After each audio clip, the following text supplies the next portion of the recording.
There's a lot going on in the world today, and I thought today would be a good day to talk about it, maybe.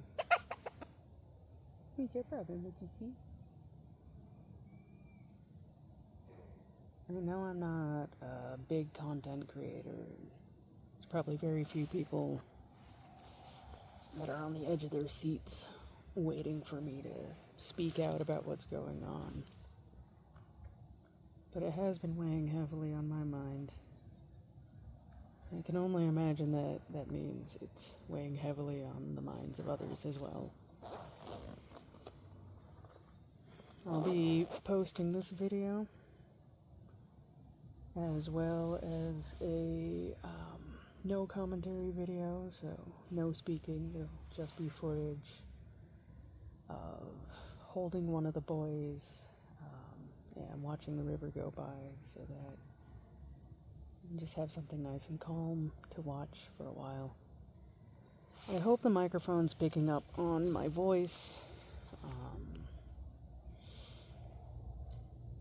I am out here working with a bucket, an earbuds case, and grass. And I just spent about 15 minutes. Distractions. Don't be naughty. Don't listen to them. They're not ours. They're not our friends. Not our flock. Distractions. Be distracted. Spent about 15 minutes just getting this thing settled and taking a bunch of test photos and test videos just to make sure that things are aligned enough. You guys probably know that I don't like appearing on camera. I don't like showing myself on camera. And I thought it'd be a lot nicer for people just to see some nature. This is the Chehalis River. We just had a pretty big rain, but it was nothing like the atmospheric rivers that completely flooded the basin a month, 2 months ago.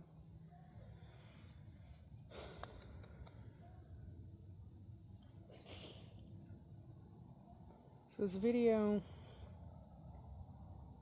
is intended to be directed at one person in particular, but I do think that this is a conversation that will benefit most of us.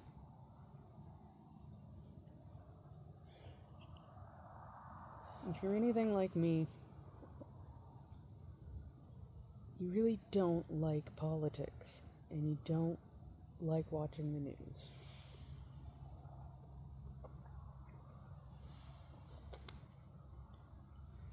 You don't like being invested in these emotionally charged topics that everybody seems to have an agenda.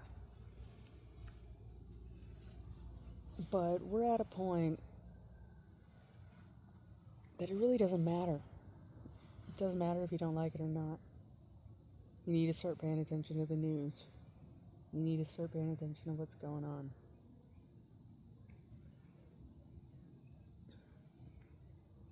I saw a graph the other day, pie chart, and of federal law enforcement budget, of the federal law enforcement budget, ICE has about 4 times as much budget allocated to them as our military. Border Patrol has about the same amount. That means together they have about 8 times as much funding as the American military. I'd like to ask you, when the fuck has anything been given more funding by the federal government than the military? Regardless of your views on Border Patrol policies. We need to admit that what's going on is it no longer has anything to do with immigration. Immigration has been being used as a talking point to unify voters for many, many, many years now. But what we're seeing today has been brewing for a lot longer than that. I wish I was a more competent content creator that had better editing skills and stuff like that, and I could flash up these graphs and stuff on for you. And I've uploaded a few edited videos, but it's been very little else than just like stitching videos together with transition sequences. And the 25-minute video I made of the American Dipper, that took like, what was it? It was something like 6 hours to process. All I've got is my phone. And while that's happening, I cannot do anything else. If I switch away from the app, if I let the screen turn off, it just stops. It just stops processing. I cannot afford an editing program that I have to pay for, so that's why I'm using PowerDirect. It seemed to come with the best reviews when I looked it up, but I can't sit here and say, hey, look, here's the graph I saw. I really hope that I'm able to give you enough information, like specifying that it's federal law enforcement budget. But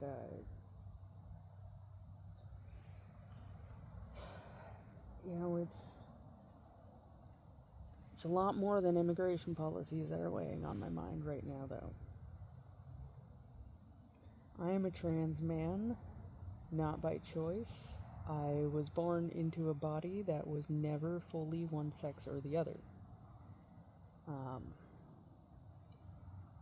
In years past, people might call this being a hermaphrodite. It's not exactly an accurate term, and it does come with a lot more derogatory connotations when directed at a human, and it is been replaced by the more politically correct term intersex. Hermaphrodite has been relegated to zoology as opposed to humans, so it also indicates that you're talking about an animal and not a human.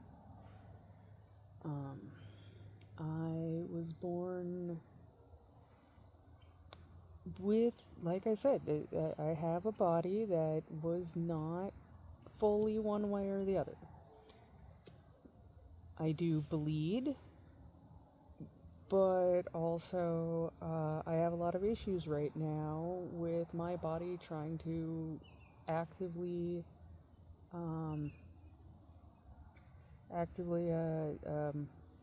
reject my reproductive organs. I have in years past consulted doctors about the fact that I have a very real cancer risk. I have a lot of the last examination I had done down there's a lot of precancer cells. I've got internal attached to the organ cysts that are complex chambered cysts with vascular flow. If you don't know what that means that The cyst is actively being fed by my body, which means it's less of just a sack of fluid at this point, and now starting to be something a little bit more, shall we say, established. Not exactly a tumor. It's not there. It can't be classified as that yet, to my knowledge. But cysts with vascular flow tend to be a precursor to cancer. And the last time I had a doctor's appointment to discuss any of this was before COVID. So why have I not been able to seek medical? One, I have been in an abusive relationship that I spent a lot of time and energy trying to get out of, and since then I've been trying to heal from it. I've been completely 100% isolated, except for my one friend that you may have seen in some of the videos, who graciously takes a day out of her week to help me. But without that, I wouldn't be able to get groceries, I wouldn't be able to do errands, I wouldn't be able to pull money from my bank to pay rent.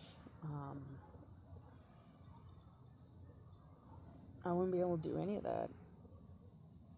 So I'm very grateful for that, but that's also my only physical, real life, what do you see?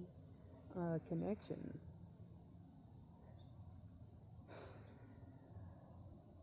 What? What is it? I don't see anything.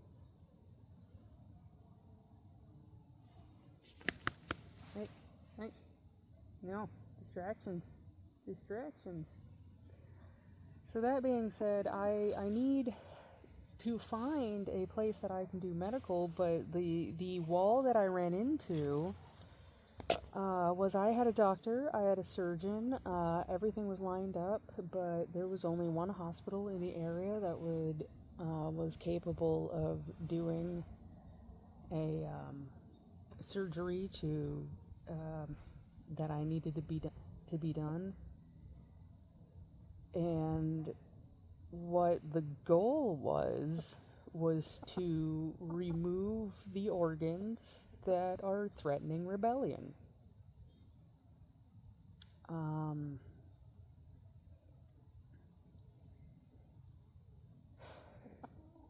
Unfortunately, it's a Catholic hospital, and they said no.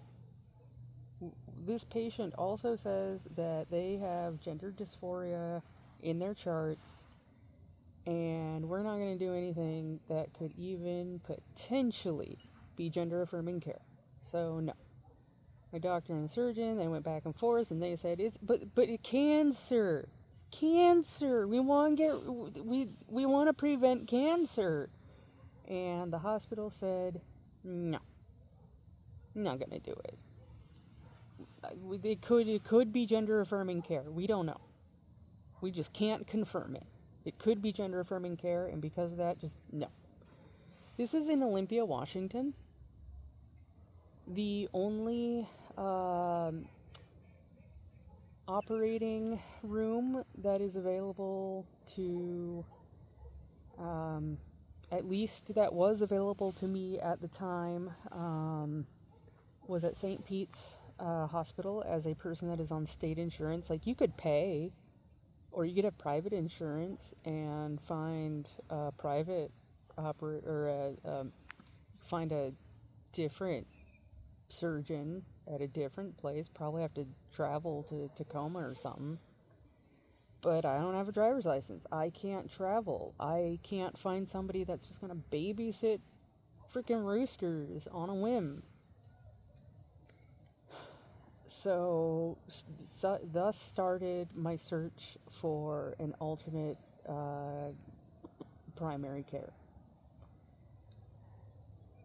It was going okay until Roe v. Wade was overturned. When Roe v. Wade was overturned was around the same time that I also had a falling out with my doctor, who She wanted me to take like the creams, the gels for the hormone replacement therapy, which is what HRT stands for. And I argued that I am homeless. I do not have access to running water. I cannot wash my hands, and these medications come with a warning not to handle children or pets for 6 hours after application, even with washing your hands. These are service animals. I can't just like guarantee that there's 6 hours of my life every single day that I am not going to need them, even if it's at night. So, I had a falling out with her, and I also ended up having to move out of Thurston County to where I am now. And that means I've been trying to get used to an entirely new county, entirely new medical system, while I'm completely isolated, completely by myself. Roe v. Wade overturned means that there was a lot of floodgates that were opened for anti-trans laws as well. I mean, I need to get my junk removed one way or another. What does it hurt anyone which hormones I decide to take afterwards? I'm not going to be able to reproduce anyway, because it's either going to be cancer or gone.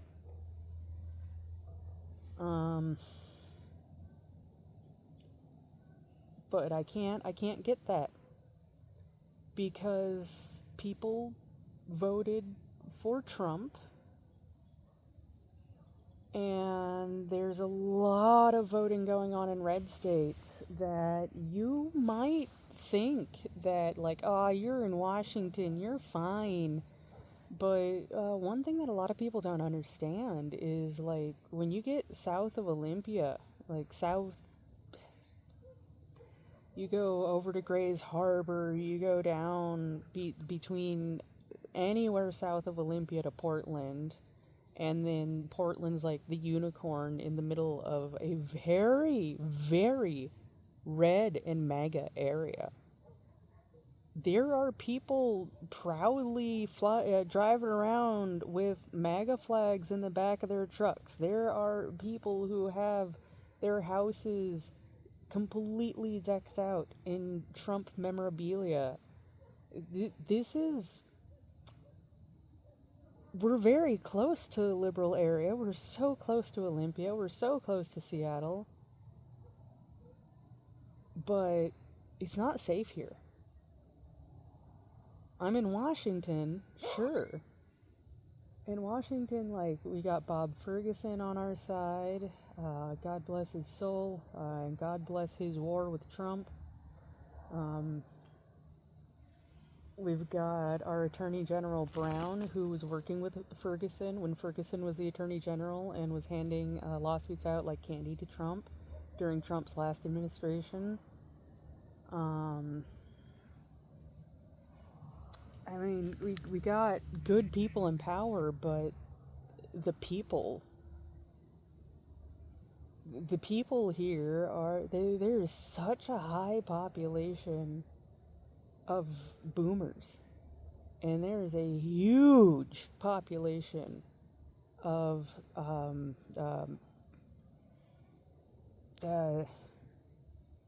people who come from the South and then they move here because they want to get away from the sun, and then they bring their politics and shit with them. And you know what? I want to make something very clear is we have lines in the sand drawn right now about which side is morally correct, which side is doing like pretty obviously evil things. But I don't want this to become a war of Democrat versus Republican, liberal versus conservative, because that's not the problem. The problem is that conservative / right wing just happens to be largely, if not mostly, currently populated by asshole bigots who are intent on destroying the American governmental system and implementing a military police state, and squashing anyone and everyone who opposes them and silencing anyone who opposes them.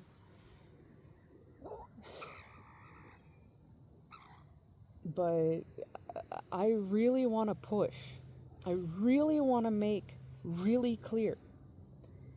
When you live in a red area, you live out there in those red states like Texas, Louisiana, Florida, North Carolina, South Carolina. I couldn't actually tell you on a map which ones are currently red and blue, but my understanding is that area is historically pretty red. We need to understand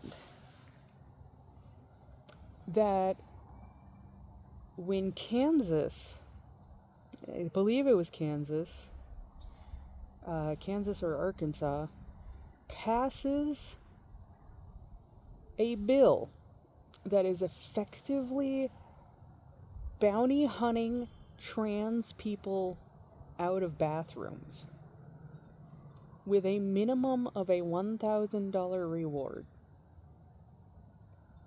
If you can prove that a person of the quote-unquote incorrect sex goes into the incorrect bathroom, you can apprehend them and bring them to authorities, show them your proof, and get paid $1,000. When that passes in one state, it'll pass in more states. As it passes in more states, even if I'm in a blue state, even if that's not a law. Hey, merganser. Well, that was really cute. But even if I'm in a blue state, and even if those laws don't pass at state levels, there's a very good chance that they pass at lower levels, or strongly influence the laws and stuff that get pushed in the more red areas, the more red counties and cities, and it very, very, very, very, very much influences the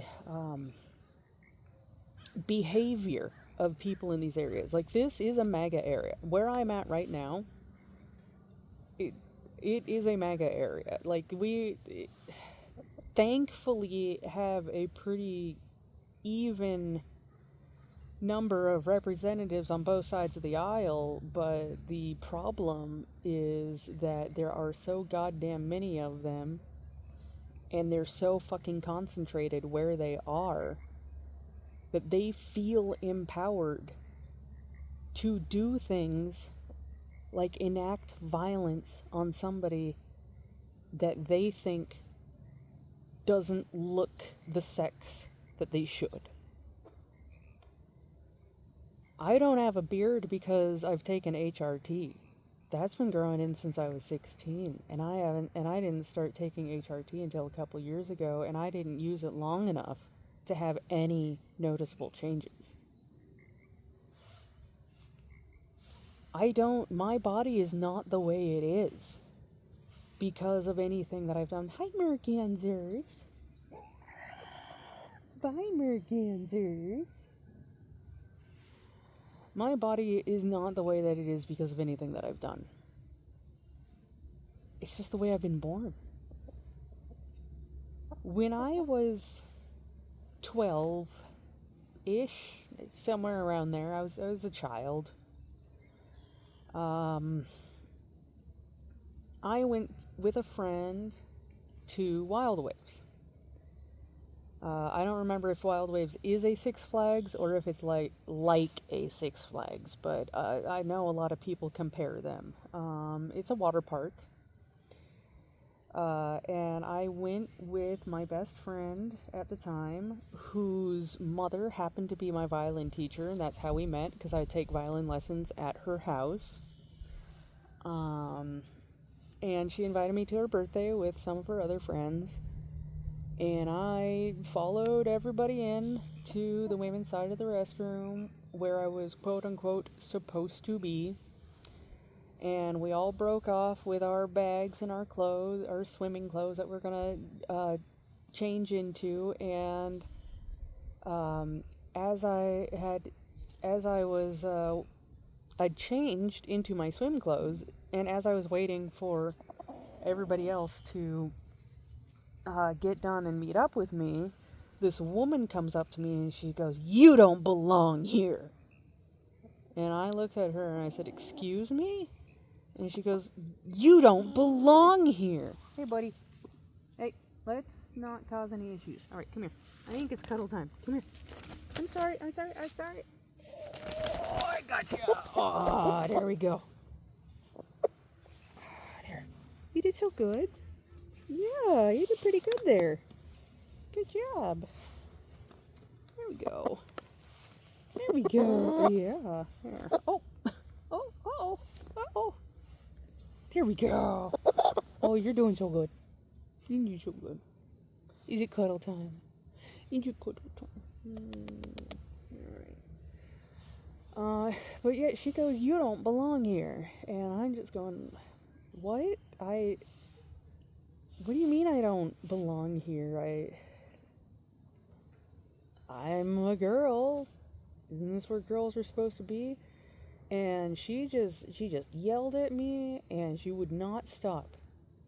And so eventually I left, and I went into the men's room. And you want to know what happened in the men's room?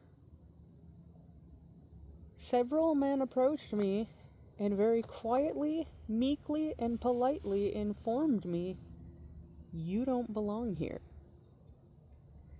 I said, "Excuse me, I don't think you realize, but you don't belong here." So I went back into the women's restroom, and the woman starts yelling at me again, and my violin teacher comes out, and she is a woman who's built like a bowling ball with legs of bowling pins. And she just storms up to this woman and starts going off on her about how could you be so cruel to a child? Can you not see that they're scared and distressed and blah blah blah? And when my violin teacher and the other people confirmed that I was a girl, the woman starts going, "Oh, I'm so sorry. Oh, I'm so sorry. I'm so sorry. I'm so sorry. Oh, I'm so oh." And you know what? It doesn't make it better.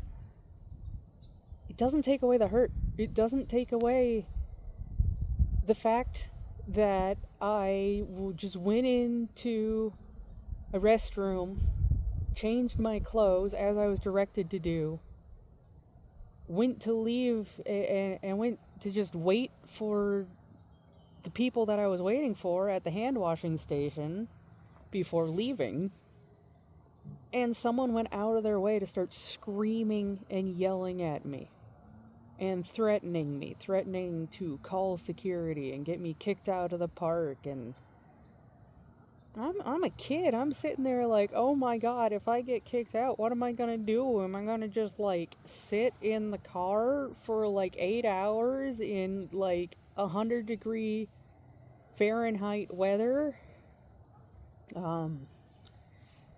It's like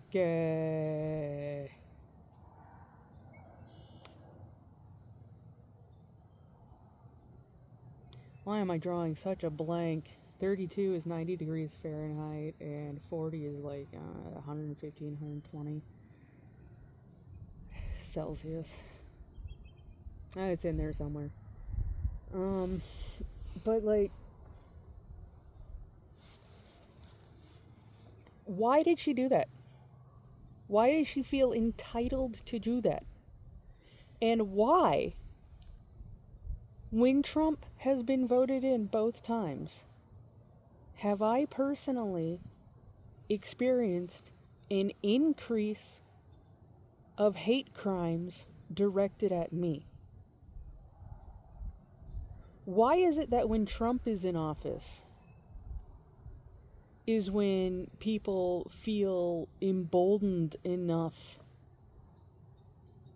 to yell slurs at me and try to chase me out of bathrooms, because that happened in Olympia during Trump's last term. And you want to know what doesn't happen when bigots aren't in office? My life is suddenly easier. My fucking God, imagine that. Like, the leader of the country is not sitting there encouraging people to do violence on people like me, and holy fucking shit, my life gets better when that's not happening. But then you fuckers just go and vote him in again, and now is when you turn around and say, oh, well, I hope you understand that most of the people who voted for Trump didn't want this to happen. Why did you vote for him if you didn't want this to happen? Why the fuck did you... He said before he was even elected the first time, if that was even a legitimate election, you know, if we're going to be questioning elections, if we're going to be auditing states for their voter information and all that shit, hey, did you know that the White House has contacted Washington State and demanded Washington State to hand over all of its voting records? Yeah.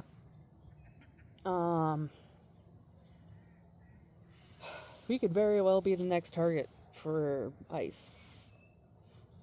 Just right here in Olympia, Washington. Little tiny town. Little city. Big britches to fill. We don't have the security. Olympia PD, state troopers, they've shown again and again and again that they are willing to gargle any boot that's shiny enough. We're not safe here, and your fucking vote got us here. I don't care if your argument is, I'm just one person, I couldn't have swayed the election one way or another. Why do we vote? What's the point of voting then? What is the point of voting if one vote is going to just be a moot point?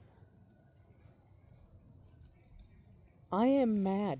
I am livid at each and every single fucking one of you. And I am so disappointed. I am so disappointed in you for not being able to see what was right the fuck in front of you. It was before Trump was even elected that he was making comments like, if you vote for me, you'll never have to vote again, and we'll take Greenland. He was talking about taking Greenland before he was even voted in the first time. And now you're fucking surprised? Immigration, ICE, Border Patrol, it's not about immigration anymore. I would very much argue it never has been.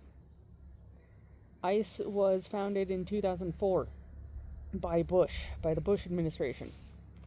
It was founded to focus on immigration and crack down on immigration. However, the aftermath of 9/11 was not used to better our country and make us, it was not used to make us better people. It was used to make us scared of brown people. I might be pale as vanilla ice cream, but I have enough Native American blood in me that it postponed my adoption for 5 years while the courts tried to settle how much of each and every tribe I had in me. You know how people say they're a Heinz 57 of ancestry, and it means that they've got like 10 different European countries that they can trace their genetics to? I've got that, but for Native American heritage. And then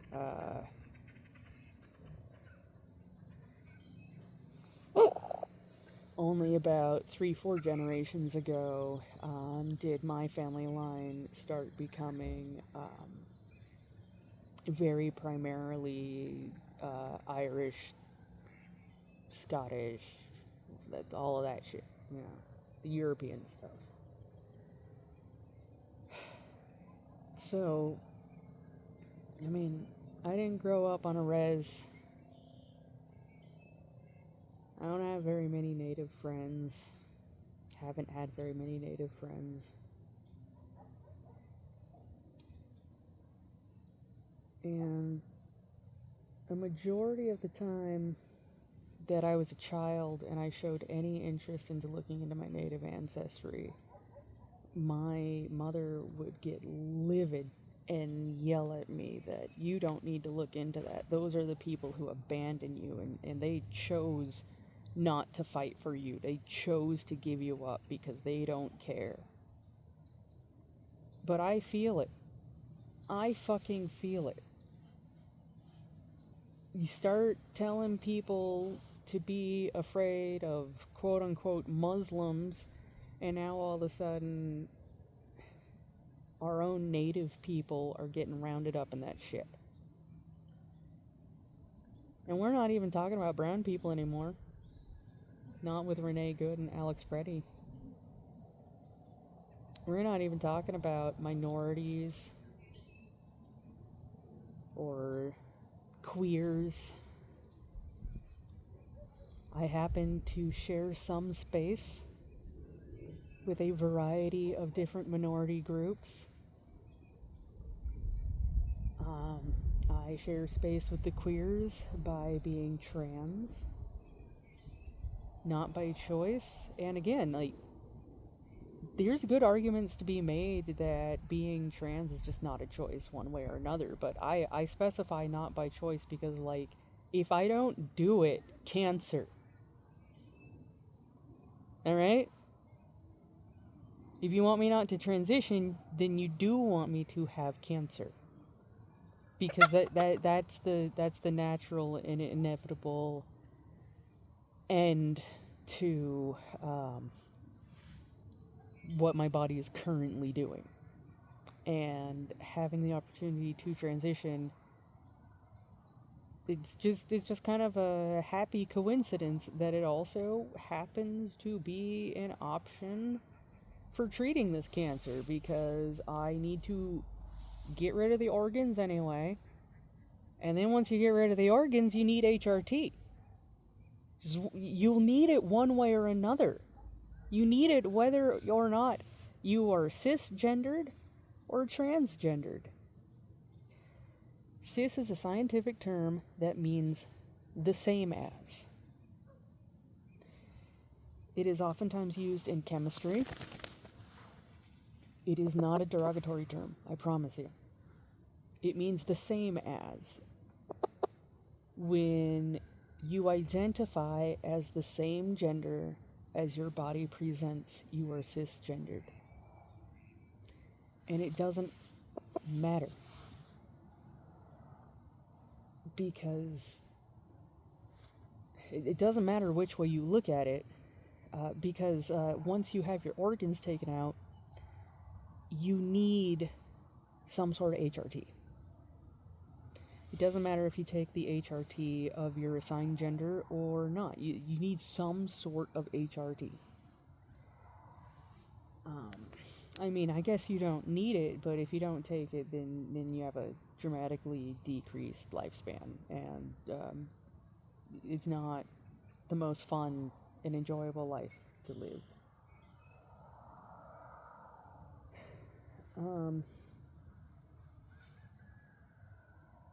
But I share some space with the queers.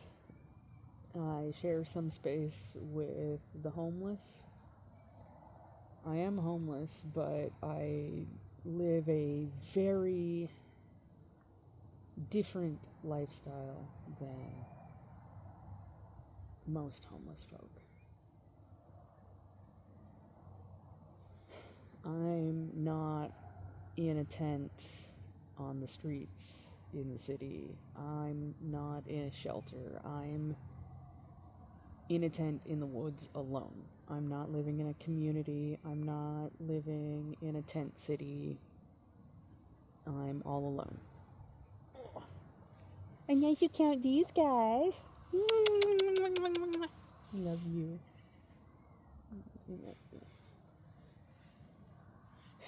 I share a tiny smidgen of space with our native brothers and sisters. A little bit.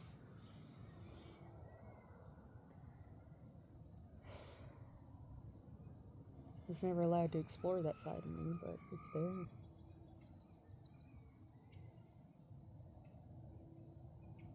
And I don't know how to better convey it, that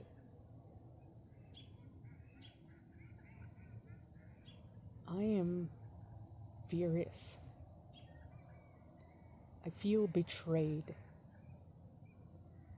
I feel betrayed by every single person who claims to like me, to support me,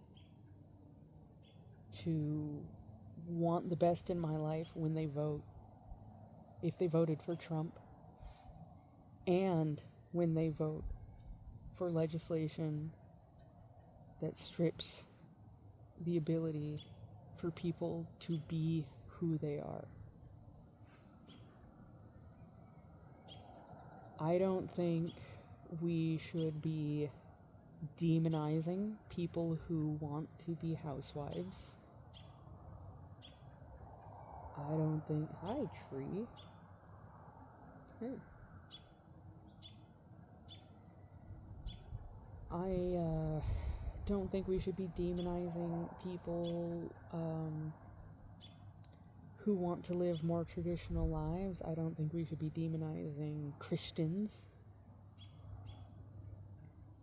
But I do think when you fall into those categories, when you choose to vote, you need to think really, really, really, really hard about who all that vote is going to be affecting. Because it's going to have ramifications far beyond the districts where laws are passed or denied.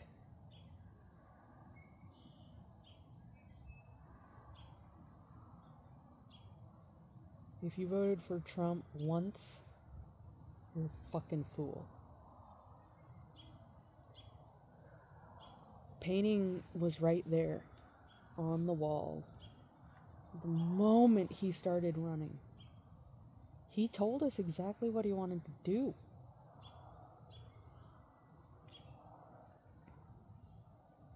And I mean, like, this go around,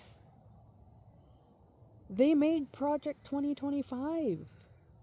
It's been public since before the election, and we're already most of the way through it. The Epstein files are being released. Half of them have been released, and in that half that have been released, there is some pretty fucking strong suggestions that they're literally like fucking eating babies. And when a sex slave misbehaved, they would kill them and feed them to the other ones. Like, this is some sick shit, and it's very backed up. It's very documented. It is very corroborated. There are so many files that corroborate the stories of other victims.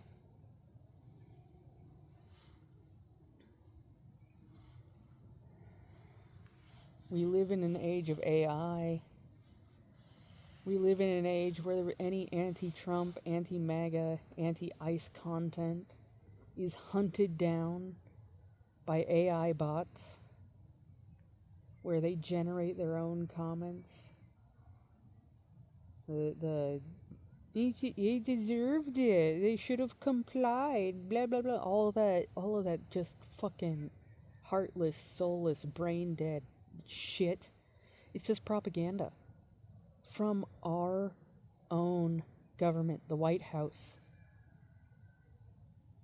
There's the AI thingy things that you see online today. The bot profiles on YouTube, on Facebook, on Instagram, TikTok that are leaving these just absolutely disgusting comments. It's our own government and quote unquote foreign actors. And by that they mean such as the bots that were used by Russia in the election interference issues, scam things that we were worried about a while back. A lot of those bots have been repurposed at this point to do this shit. And you want to know why the content is so inflammatory? Do you know why when you get an email, like a scam email, there's like typos, it is laughably bad? It's because the people who respond to that are the people without critical thinking skills who just eat it up, believe it, and if they fall for it even with typos and errors, then you're pretty much guaranteed to have them hook, line, and sinker, and you're not wasting your time trying to convince someone. It's the same thing. If you see through it, the comments aren't made for you. They're not intended for you, other than to make you feel outnumbered and overwhelmed. They're intended to make people who genuinely believe what's being said, to feel emboldened and empowered to act with violence.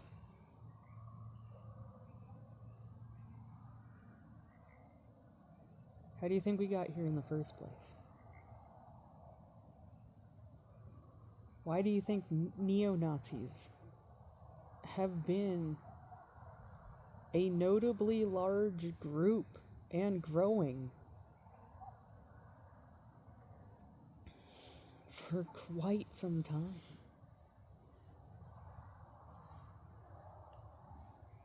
It's because these mentalities are being shared, they're being spread. And as something becomes super duper mainstream, if you look at there's a guy, he makes shorts, he's a linguist, he wrote a book recently called Algo Speak, and he made a short about oh god, what is it, how slang exits the manosphere into common usage. So like incel sort of slang ends up becoming just kind of common word slang for the average Joe, even though it originated in a manosphere or incel circle. It's the same thing. You have like these neo-Nazis, white supremacists, what have you, that they have their certain ideas and their certain rhetoric and their certain words and phrases and things. What are you doing? Are you happy? Okay. If you're happy, that's fine then. You can't go down there. He's still being a jerk. You'll react caustically, and I don't want that to happen. Yeah, it's not fun. It's not fun when you do that. You have like these far ultra right wing propaganda machines that are making these big claims, these big outrageous statements. The people who fall for that are the intended audience. They're the ones who are going to keep regurgitating it. As they continue to regurgitate it, they will convince other people that they are right. It's infectious. It says, hey, you know, all that fear and anger in the world you have, here's a target for it. And you're free to do whatever you want. I mean, like, honestly, you want to go murder some people and rape some people and sign up for ICE. You've got total immunity. Got complete and total immunity if you sign up for ICE. You can't be held accountable for anything. Who do you think is going to be in those groups when there's no accountability?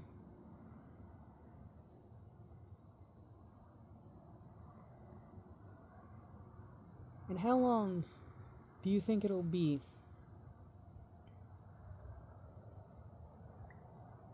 until they're here in Washington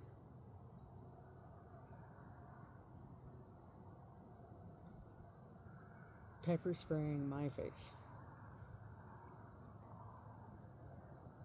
I'll be at protest. Little burb. Oh my god. It's a creep.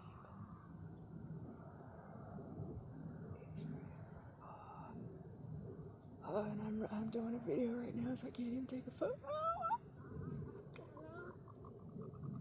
Now it's over there. It's a creep. Anyway, I mean, how long do you really think it's gonna be? If you keep voting,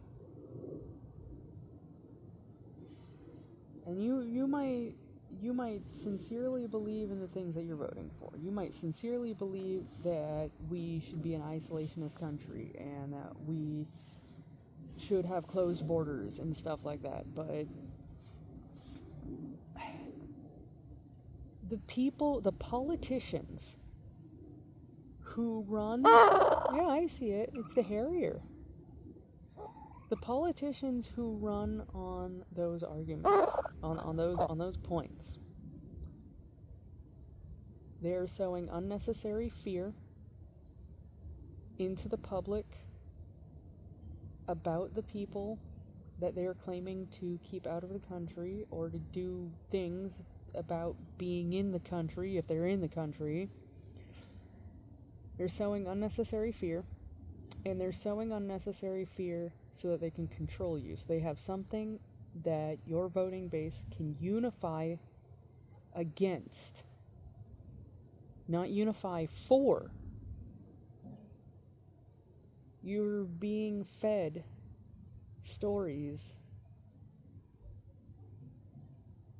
that portray the people that they want to villainize. Hi, Merganser. I haven't gotten a photo of one of those either, because that wasn't a common Merganser. God damn it. Why am I doing this fucking video right now?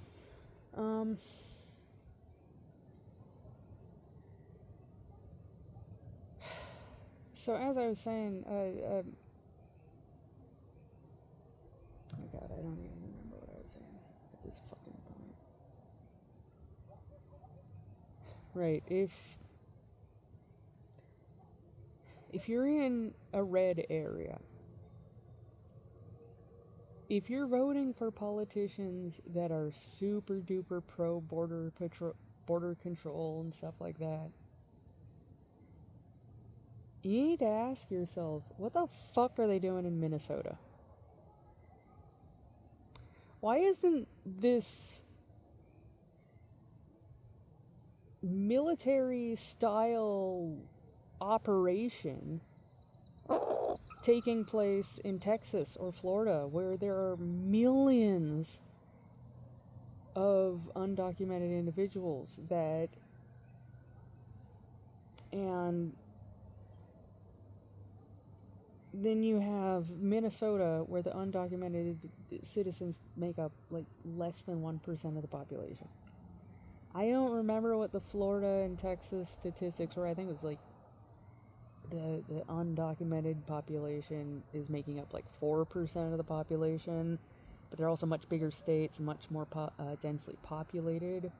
So those millions, and that's the same thing. They're so much more densely populated that you'd be getting so many more undocumented immigrants if you focused on the areas that have the known populations of undocumented immigrants. But why aren't we seeing ICE there? Why aren't we seeing this brutality and this show of force in those areas where the undocumented immigrants actually fucking are? Hey, birdie.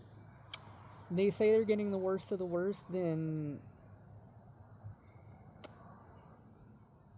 why are they releasing, what is it, like, was it 76% of people who are being detained by ICE in the last several months are just being released with no criminal charges? You want to know why they have no criminal charges? Because they never should have been arrested in the first place. And they can't stick anything to them. They can't charge them with a crime. Border Patrol and ICE, their jurisdictions are 100 miles from the border, so what the fuck are they doing in Olympia, Washington? They don't have a heavy presence there, but they have been spotted in Lacey, which, if you know anything about the area, Lacey, Tumwater, Olympia, it's basically the same fucking city. What are they doing here? We are further than 100 miles away from the border. When I moved from Edmonds to South Tumwater, that was 98 miles. Ain't no fucking way Olympia is still within 100 miles of the border.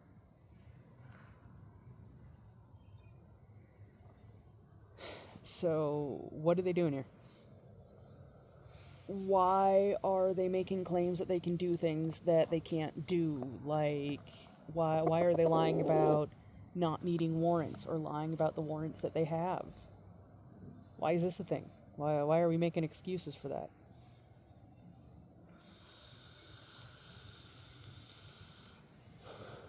Sorry, buddy.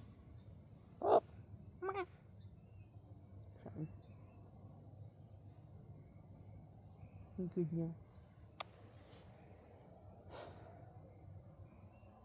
And I've been so patient for so long.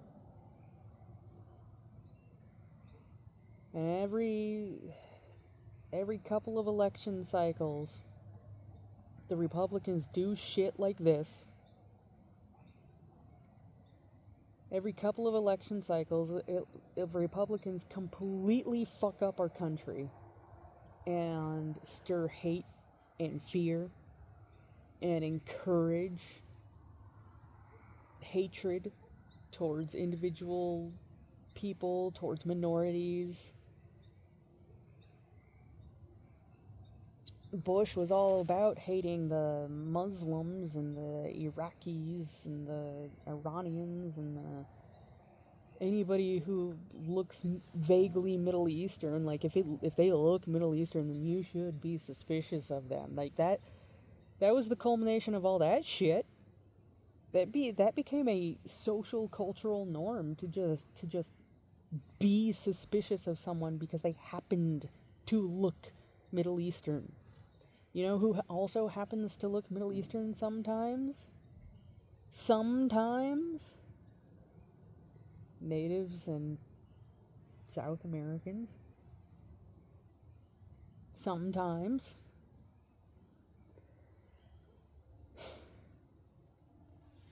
And then it's just every single time that we have someone in power who is not stoking this flame, they're also not addressing what's going on. These fears and all of this shit, it just simmers. It doesn't go away, it simmers. And the next time someone ends up in power who supports this shit ends up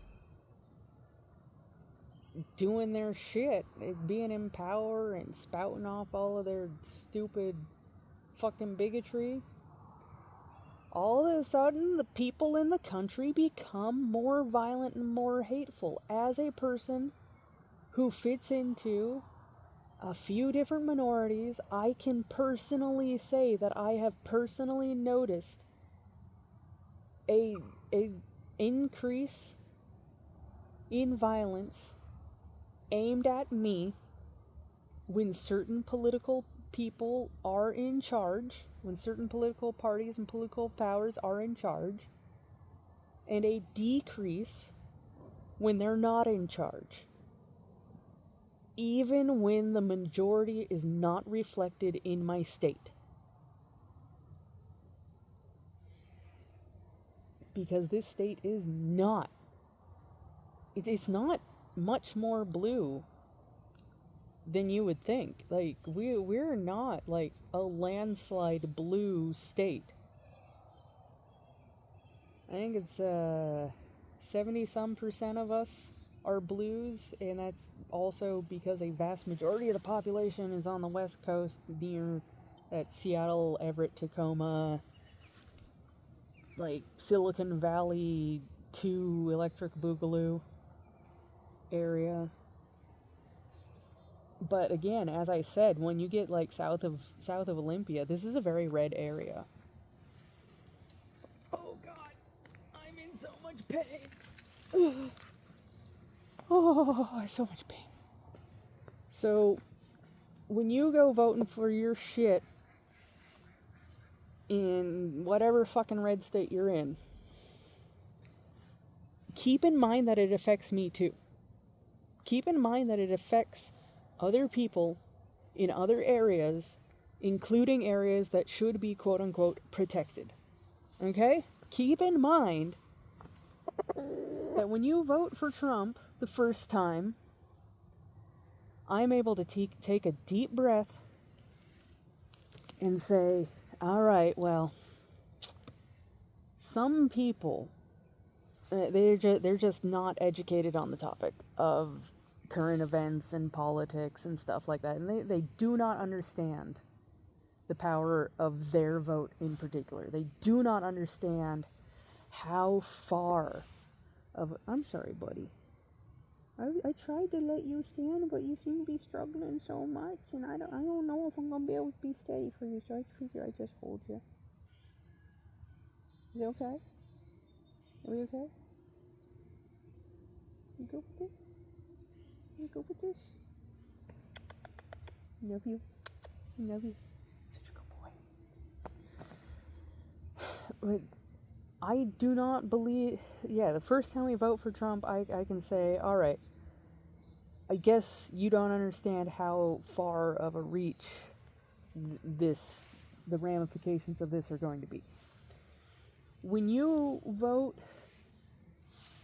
for anti-trans legislation, when you vote to overturn Roe v. Wade, when you vote for these things, if you vote for these things, you need to understand it's not just you that's going to be affected. This shit is going to be weaponized. Our politicians have shown us for decades and decades and decades, if not fucking centuries, they will weaponize this shit. Just because you're scared of a person who doesn't fit into the gender binary that you're comfortable with does not mean that science agrees with you. And science is showing more and more and more that gender, even in humans, is a spectrum.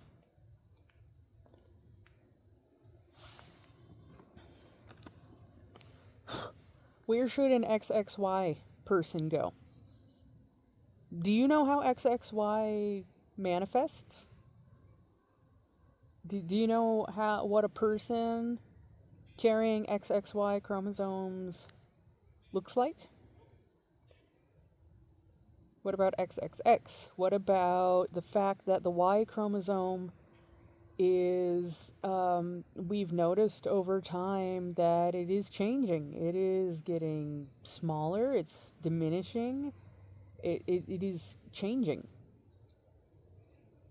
There is a possibility, a very real possibility, that in the future, I don't know how near, because, evolution, it takes some time and stuff, but there's a possibility that we could have a human race that's all XX.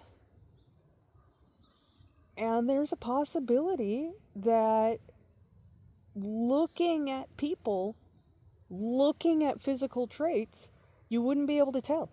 You wouldn't be able to tell today's population of mixed chromosomes with a hypothetical future population of all X chromosomes. And you might be going, hey, but XX is girly girls. That's how girls that's like the lesbian gecko army and stuff. I mean, lesbian gecko army is a case of parthenogenesis in which each gecko is effectively a clone of its mother. Parthenogenesis can work very well if all genetic defects have effectively been bred out before parthenogenesis begins, which is very common in reptiles. However, and that also means that when one single individual with a mutation turns up, they tend to just die out pretty quick. And it's just that one line that would have that mutation. However, when it comes to mammals, gender expression is a lot more fluid. I have not been tested for my chromosomes. I am willing to bet neither have you. I don't care who you are. It's just such an unlikely thing for people to do that it's a pretty damn safe bet that most people don't actually know what their chromosomes are. And a lot of people would be surprised.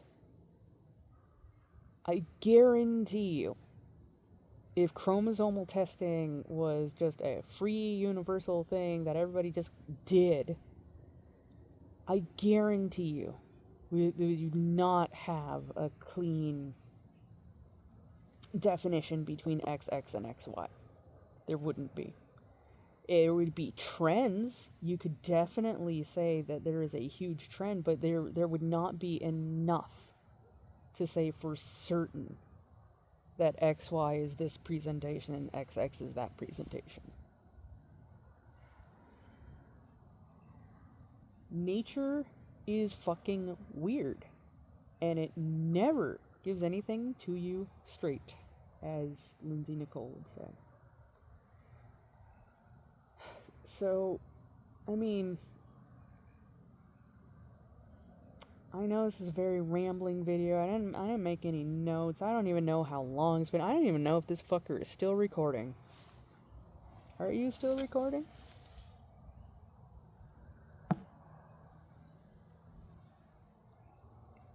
It looks like it. I think so.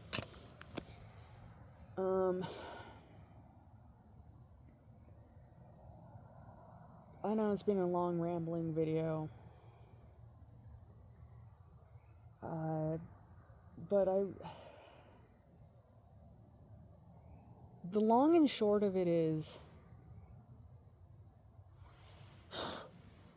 if you voted for Trump,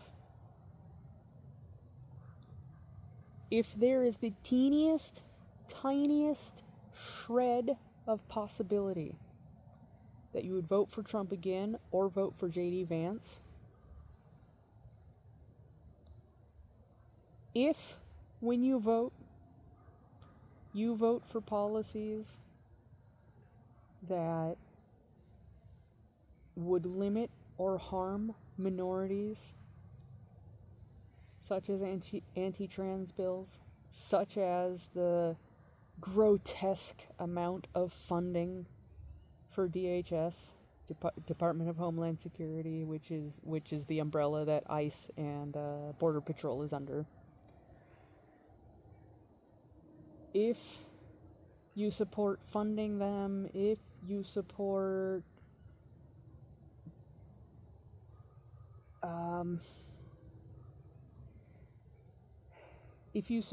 pushing religious values into a legal system, if you support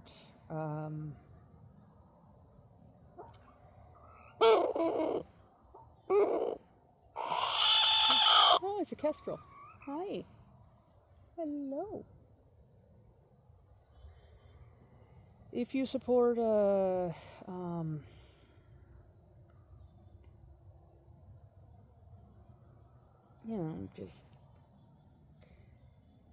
if you support voting for the passing of laws, bills, etc., or voting for politicians that hold any values, any. No excuses.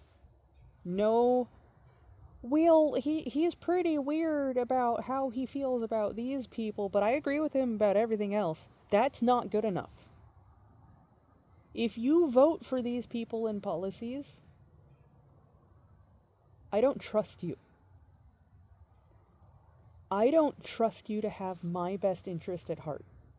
I don't trust you to actually want me to have a good life. I don't trust you to be voting in ways that will not harm me. That's what it really comes down to. If you hold these ideals and you vote for these ideals, I don't fucking trust you to be able to vote in a way that will not lead to more violence and more harm in the future.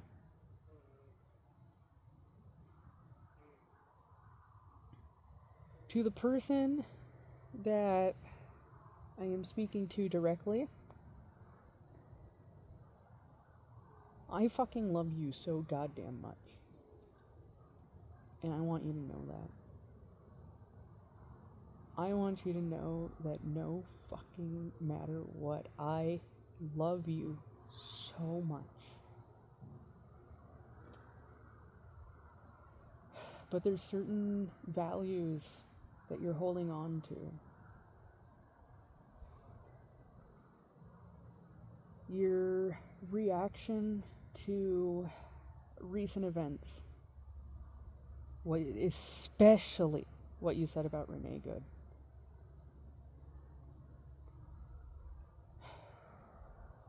If you were a person who was more versed and interested in sussing out good quality news, my fucking God, you would understand how wrong what you said was.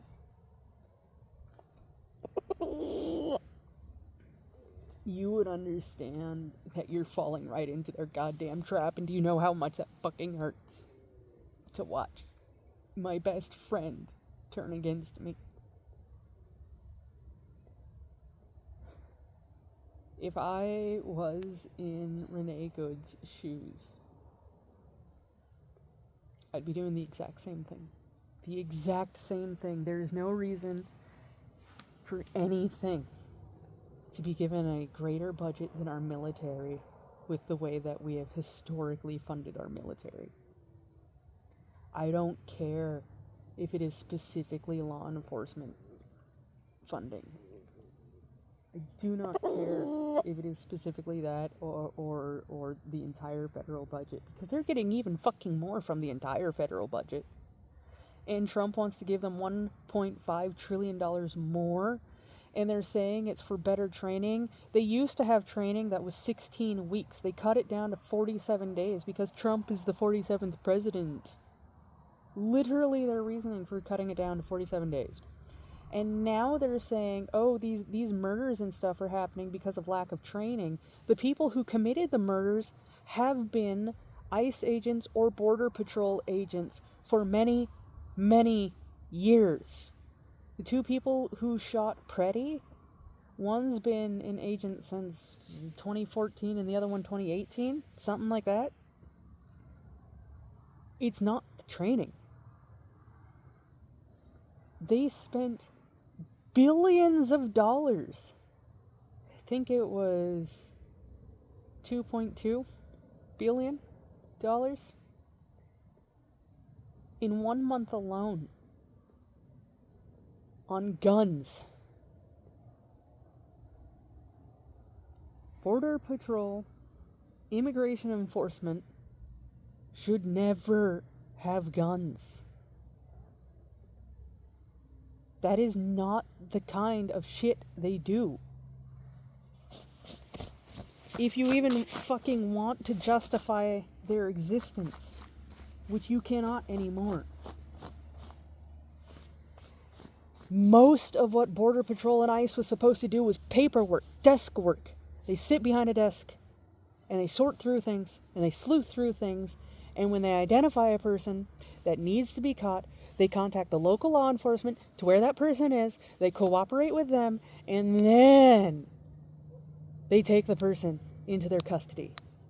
They are not supposed to be conducting their own investigations. They are not supposed to be the ones knocking at your door, at least not without local law enforcement also involved. Yeah, you're doing it. Yeah, you standing just fine now. Good job. Oh, I'm sorry, and then I just elbow check you. You poor guy.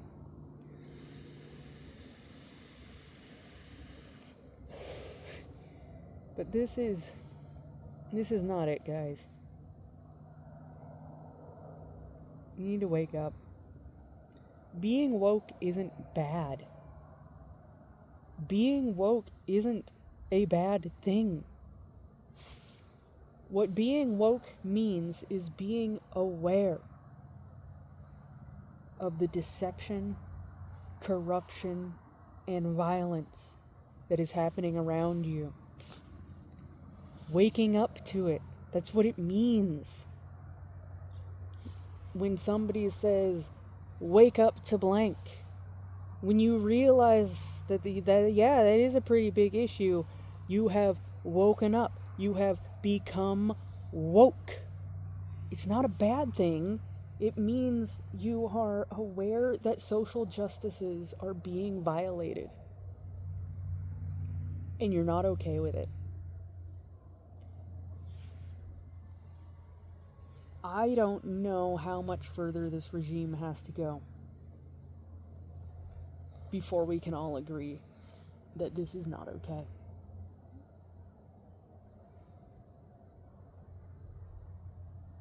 And I'm making this video to beg and to plead. If you are a voter, wake the fuck up. And don't fucking vote if you don't know what you're fucking voting for. More importantly, become involved in educating yourself about who and what you're voting for. Make sure that you look into non-biased sources.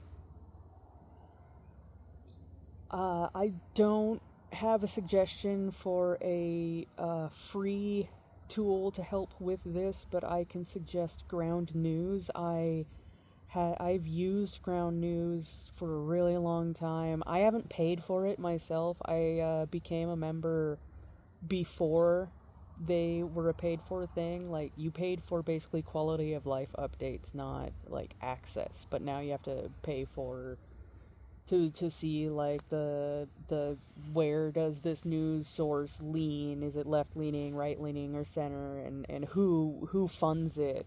Where's the money coming from? But like you don't need Ground News to look that stuff up either. You can also just look it up. You can say, Fox News, well, who owns Fox? And okay, there's that person who owns Fox or Disney or whatever the fuck. And what kind of policies do they hold? What kind of beliefs do they hold? What kind of things have they said? Um. Oh, hi, little one. Um. Where are they putting their money? What are they putting their money into? Are they putting their money into things that are helping people, or are they putting money into things that are hurting people? Like, people are upset with Chick-fil-A because they are funneling money into, or at least were, I believe they still are, funneling money into an organization that is just outright, no denying it, committing queer genocide in a foreign country. Like, I'm pretty mad about that too. I've never even bought Chick-fil-A. I've dug it out of a trash can and ate that when somebody's thrown it away. But, like,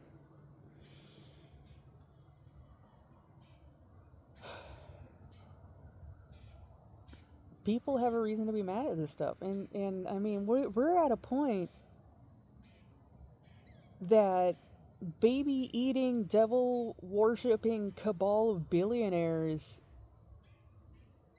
/ Pizzagate is real is not an unreasonable fucking thing to say or believe.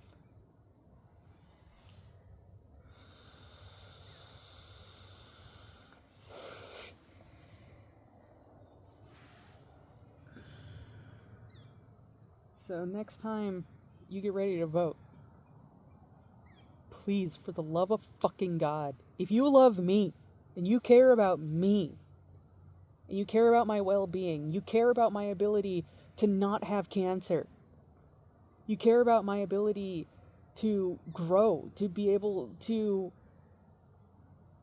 support myself enough that I can feed myself. Our SNAP has been cut down so much that my SNAP benefits were completely used up before we were even 2 weeks into last month. And more often than not, I can make my SNAP benefits last into the next month, if not clear it out at the very end of my monthly allotment period. Last month, I was less than 2 weeks into the month, and I have had to survive on dregs since then. I have been literally scraping the bottom of my totes, of my food totes, trying to find shit that my body will tolerate me eating, because I don't fucking know what's going on. I don't, maybe it's ARFID or whatever they're calling it, but if I look at a food and I get a funny feeling that says not right now, and I try to force it down anyway, it's not a fun time for anyone.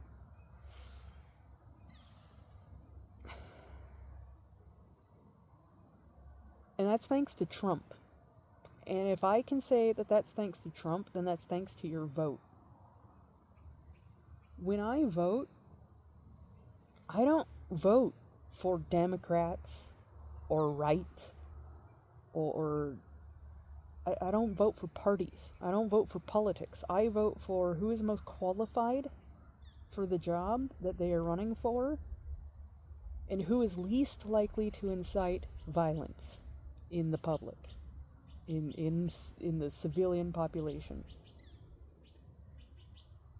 I don't vote for who's getting welding jobs. I don't vote for,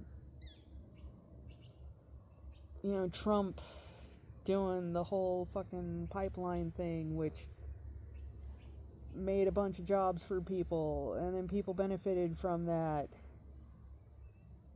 We shouldn't be relying on that. We shouldn't be relying on doing things that destroy the environment in the first place, like the Dakota pipeline. I didn't vote for or against the Dakota pipeline. I voted for a president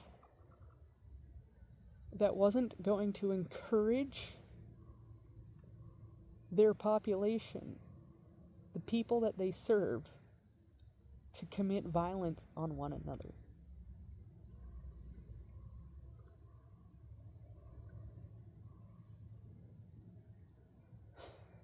I didn't vote for Trump. I didn't vote for his policies. I didn't vote for any of that, not because I'm anti-Trump, which, I mean, I am, but that's not what's influencing my vote. What's influencing my vote is I know that the longer that Trump stays in power, and I knew this from the day that he was first elected, before he even had a chance to fuck up. I felt just as strongly back then about this stuff as I do now. That was almost a decade ago, and all I can do is sit back and say, I told you so. And because of that, I did not vote for jobs, job security, or anything like that. I voted for peace. I voted for nonviolence. I voted for a president that would focus on trying to rebuild a country that was left as a shit heap from the previous ruler. And that's what keeps fucking happening. People vote in Republicans who run the country to the ground, and then the Democrats have to fix it up, and they spend so much goddamn time just trying to fix what they've been given that they can't do much to actually start working towards making things better, and then people vote them out of office before they even have a chance to do anything because they get tired of waiting. Well, this is what your inability to look towards the future has cost you.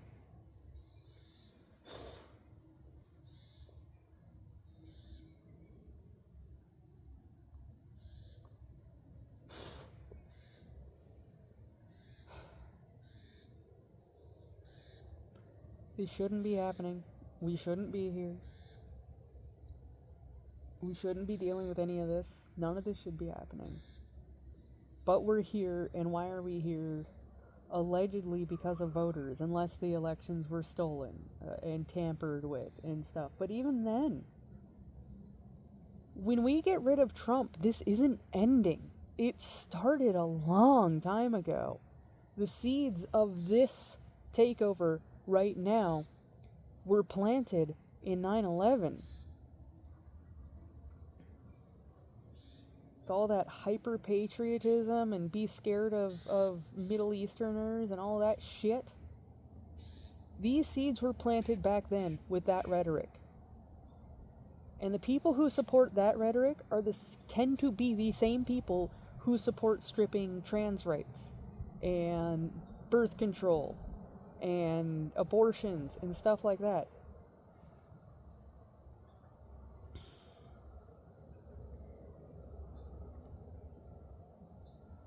When you ban abortions, you don't stop abortions. You just make safe abortions not able to be reached. People still have abortions. If you were so goddamned on about this, we need border control because we need to take care of our own population because we can't even take care of ourselves. How are we taking care of these people who are flooding in from other countries? How are we taking care of the babies? How are we taking care of the babies that women are being forced to birth? Because once a baby is born, there is very little help that mothers, especially single mothers, especially young single mothers, very little help for them.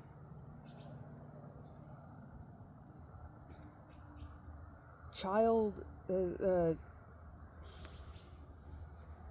child back pay thing, that's not enough. Welfare just isn't enough. The food that pregnant women and mothers get is from the WIC program, which Trump is trying to dismantle so that he can reallocate the funds to DHS and in turn ICE and Border Patrol. That's also what happened to the SNAP benefits and the other welfare funds that have been taken away from us. He's trying to reallocate them into DHS and specifically ICE and Border Patrol.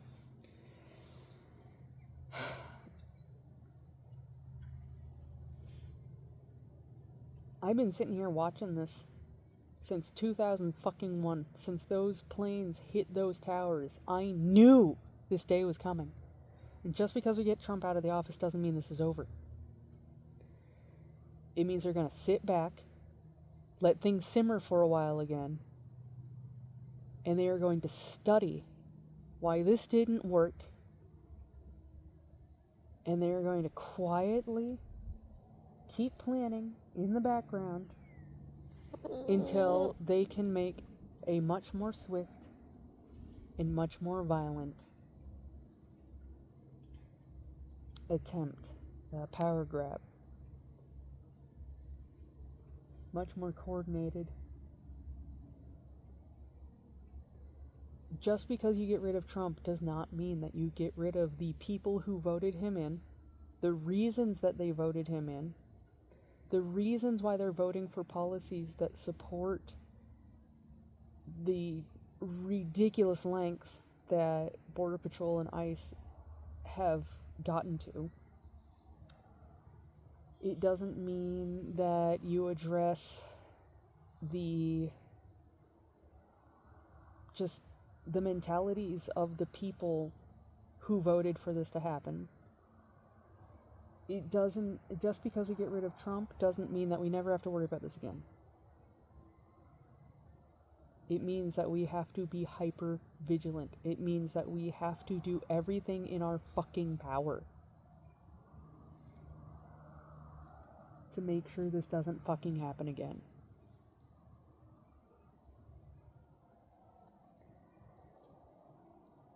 I know you don't like news. I know you don't like politics. I know you think a lot of left-leaning people are wingnuts and Fruit Loops. And I think that's born of ignorance. I think you do not understand the alternative lifestyles that you criticize. And I think that especially with recent events, those feelings have become very galvanized. And I fear that when you go to vote, you are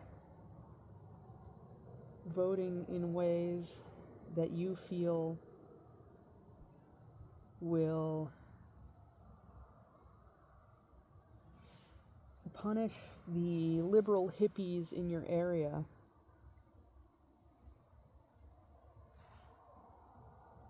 because they're too gay, or too queer, too non-Christian. And I think that you are fearing that with the rise of more people that are more liberal, your way of life, your conservative traditional way of life is at risk. It is not, I promise you.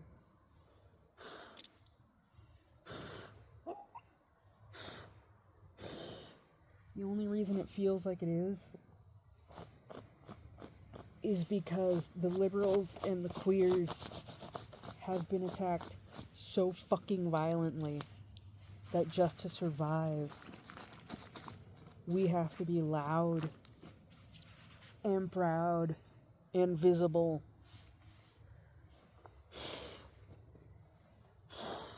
This isn't about trying to convert others. This isn't about trying to gentrify anything. This isn't about trying to change the people's cultures or values.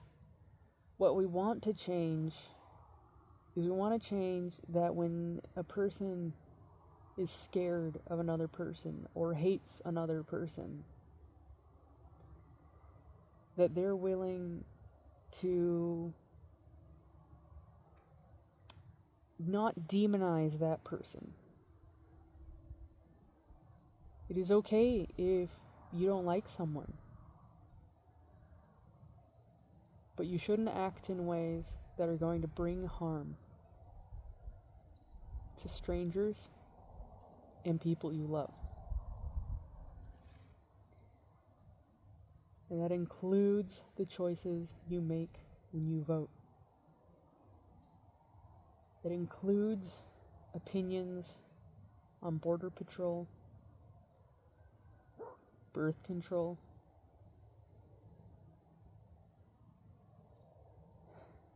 trans rights, queer rights.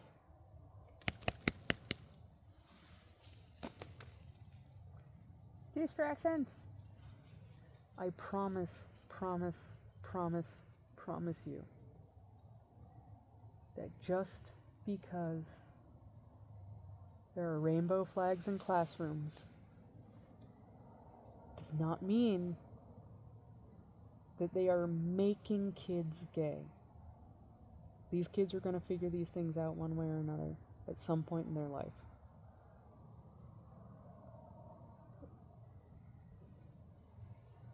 And it's really nice to be able to just live as the person you are. When I was very little, I was telling people that I was a boy. If somebody called me a girl, I would correct them and I'd say, no, I'm a boy. If somebody asked me, are you a boy or a girl? I would say, I'm a boy.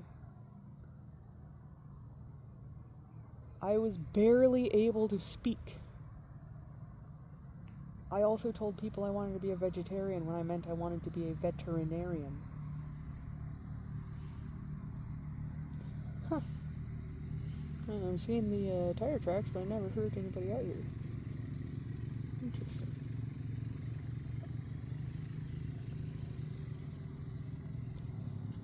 But I wanted to be a veterinarian, and I was telling people I wanted to be a vegetarian. I couldn't talk. I didn't know how to talk.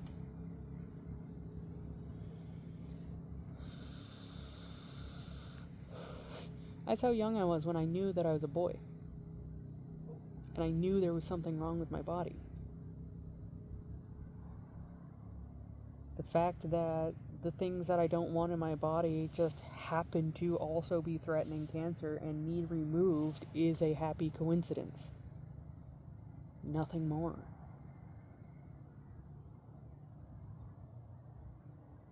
Do you know how much easier my life would have been if no one fought with me, if no one argued with me, if I didn't have parents that vehemently denied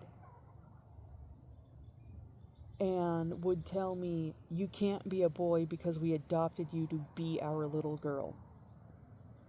Hi, Merganser. Bye, Merganser. Do you know how much easier my life would be if I didn't have parents telling me that the entire reason that I existed in their family was to be a girl.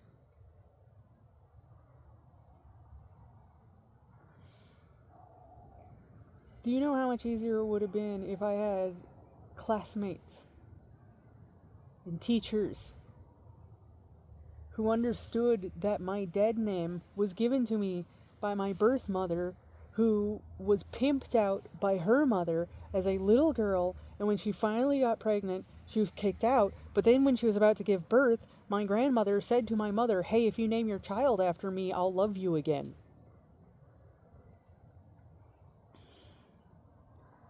Do you know how much easier it would have been if I didn't have to carry around that name and that weight and if people just accepted who I was when I knew who I was?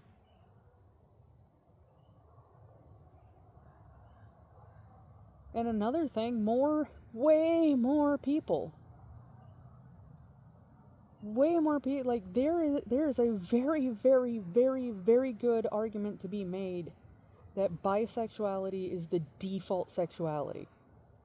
And it just happens that a majority of us align with either tending to like one sex or the other, or tending to like our opposite sex more than our own sex. Most people can admit when looking at someone who shares the sex with them that, I guess they look pretty good. I mean, if you couldn't admit that, then how do you know what you're supposed to look like when you're putting on, like, makeup and shit? Or not you specifically, since I doubt that very many of my watchers are makeup girlies or anything, but, like, the point being, if somebody does not have an idea of what conventionally attractive looks like to their own sex, if they are not able to feel that to some degree, how do they know how they're presenting themselves to be appealing to the opposite sex? How do they know that?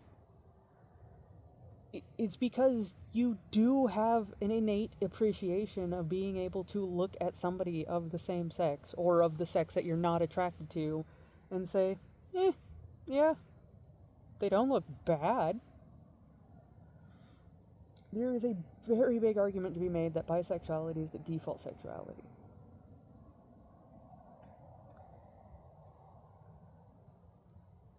How, like,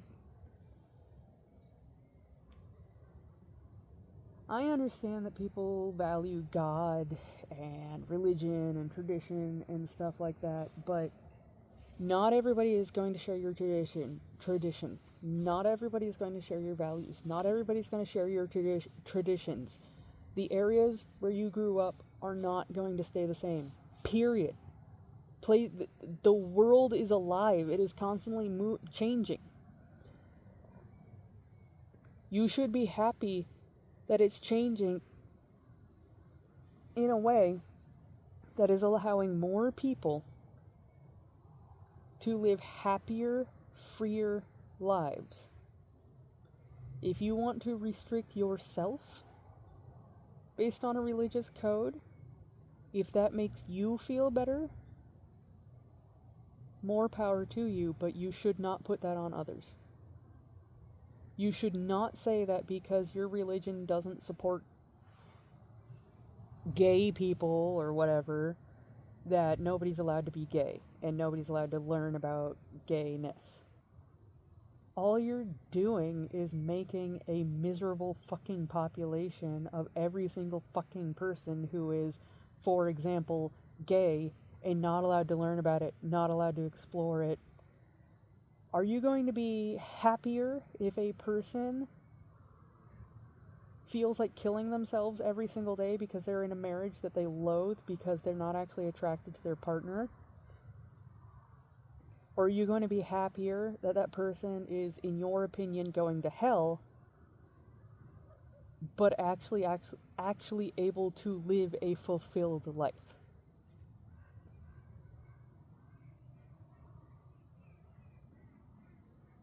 Because you know my opinion, you know my stance. I don't believe in God. I don't believe in that stuff. I'm not going to be terribly surprised if I end up in front of the pearly gates or led by Anubis or what have you, because let's face it, I haven't died. I haven't been there. I haven't experienced that. I don't know what's on the other side.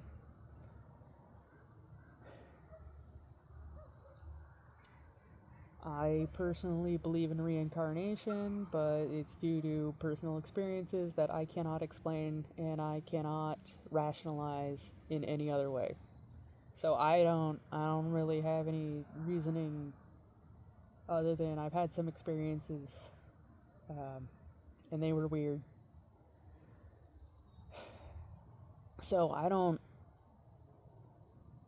don't believe in trying to force religion onto others. I don't believe in trying to convert others. I don't believe in trying to tell someone that their religion is bad. I don't believe in trying to deconvert people. I believe in letting people live the lives that they want to live. If they find fulfillment in something, let them have that fucking fulfillment. You may feel like you yourself desperately need something to cling to, but that doesn't mean that it's okay or right to push that onto others.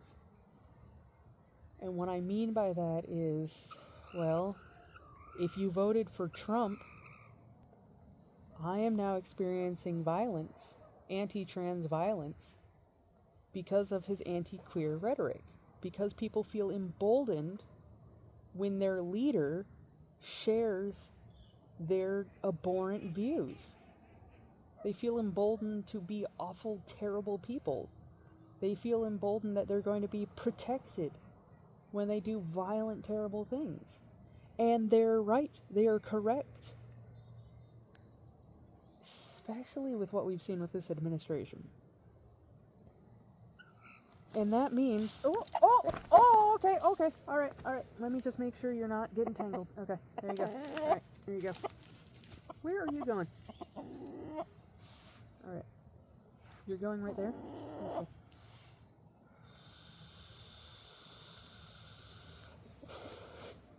But,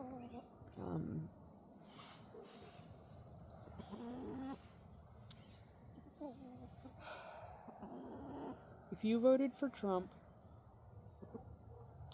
you've directly affected my life. It made my life worse.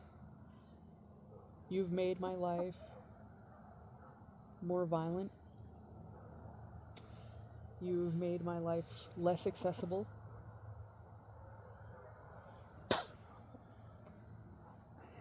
If you voted for Trump... What are you doing, Bodie? But if you voted for Trump, then the people who are currently trying to give me a hard time when I try to use a public bathroom, that's your fucking fault.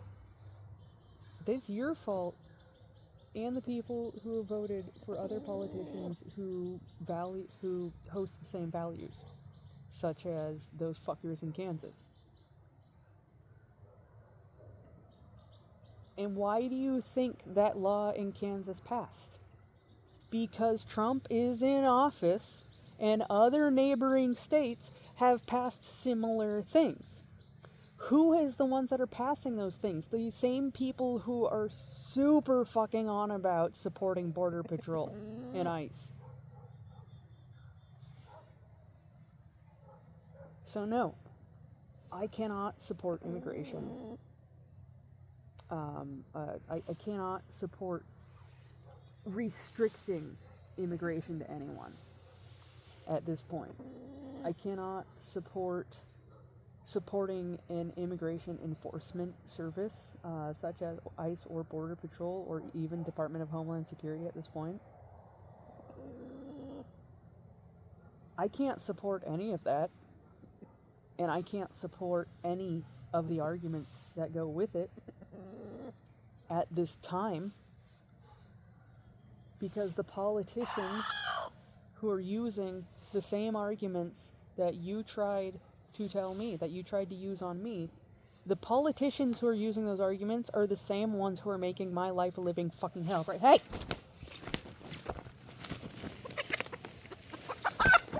What did I tell you? Hey, you're okay, you're okay. Time out. This is time out. No. Time out. No. No. What did you think was going to happen? Come on. Get in there. No. We don't do that shit.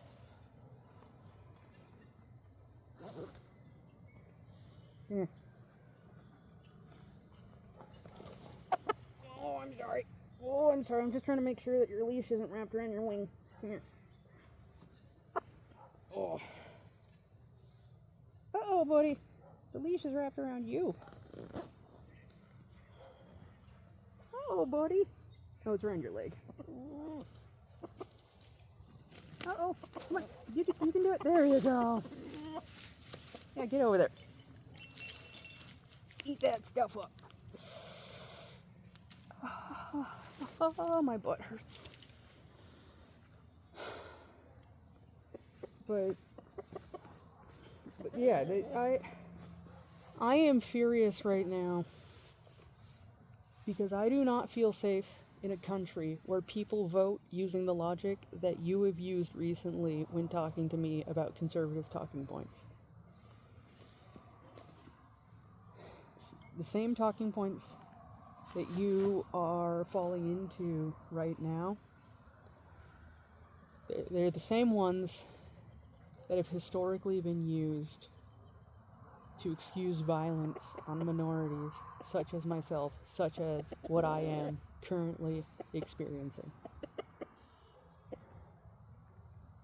If you love me and you want a better life for me and you want to show me that you have indeed learned from this and that you never wanted this and that ICE shooting people in the streets is abhorrent and something not to be tolerated, and you want to show me that you care about people being treated in humane ways, and that you care about me being able to get the medical treatment that I need to live,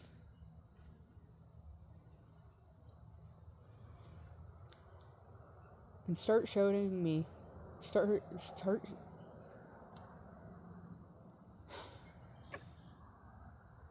by changing how you vote. Start by being more critical about what and who you give your vote to.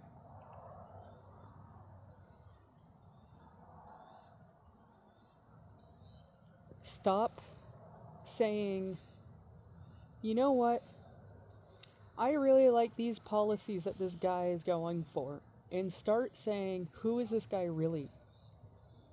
What are the things that he values in or she values in their personal lives? What are the things that are most important to making sure that no one fucking dies who doesn't need to? This isn't about the welding industry having a boom when Republicans are in power because they allow for more drilling and pipe laying and stuff like that. This isn't about that.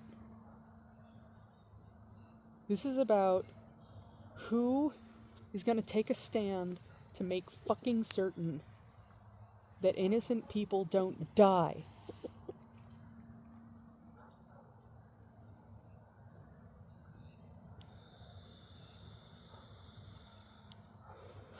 That innocent people don't suffer. That innocent people don't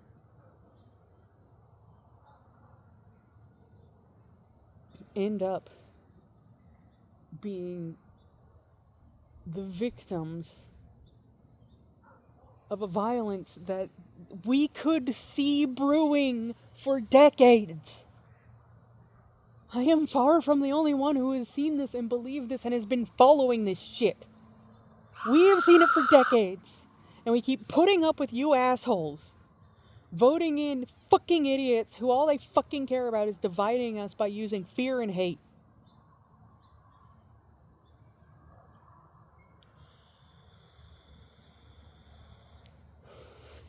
How long do we have to wait? How many mistakes do we have to sit through? How many times do we have to hear, I'm sorry, that's not what I meant to vote for. That's not what I intended to vote for. When I voted for blank, I didn't think blank was going to happen. How many more friends and family do we have to lose? Do we have to see die? Do we have to see become cripples for life? How many more friends and family, neighbors, and acquaintances and coworkers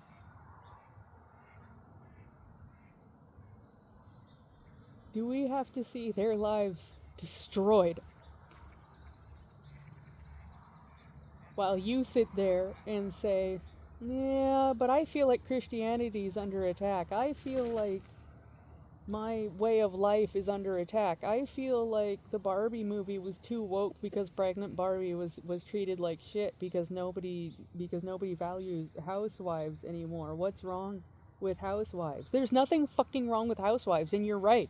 It does suck that pregnant Barbie was treated badly. It's not fair. But that's also not the point of the movie. The point of the movie is that has been the norm for so fucking long for women, that women who don't want that for themselves need to be able to see that it is an option. I haven't even seen the fucking Barbie movie. But the reason why there's all of this feminist shit, the reason why there's all of this libtard shit, the reason why there's all of this liberal propaganda, as you might call it or see it,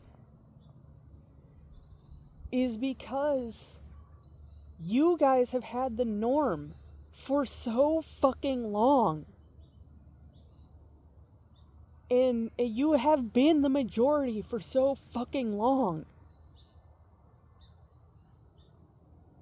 that when somebody wants to live a life that does not align with that, and also does not harm themselves, others, or society at large, you should be happy for them.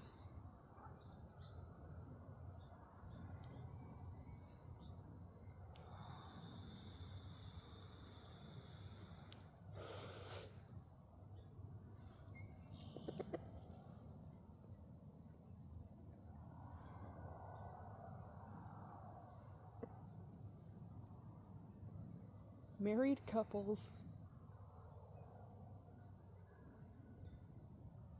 boy meets girl, fall in love, get married, have kids, raise the kids. Kids go off and have their own kids, and you die as an old couple together. That's been the dream. That's been what's been more or less enforced for people to do, to live their lives. How people have been forced to live their lives for years, hundreds of years. And you can say, oh, there was Amelia Earhart. She was an independent woman. Hey, there was that one lesbian chick in the Renaissance that used to break into other women's bedrooms dressed as a man, and then they would have a wild time, and then she'd leave. You can point at individual people who have broken the mold throughout history, but that does not change the fact that you guys have been in the spotlight and have been getting the favor of people in power for longer than fucking any of us.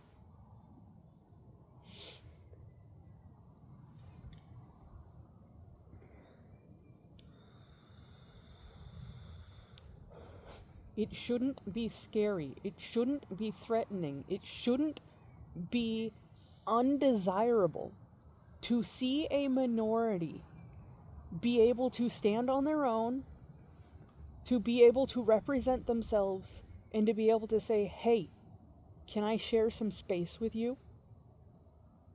Can I have some representation too? I mean, I do live here, I do pay taxes, I do contribute to the society that you benefit from. So, can I get a little bit of benefit back, please? That shouldn't upset you, that shouldn't scare you, that shouldn't...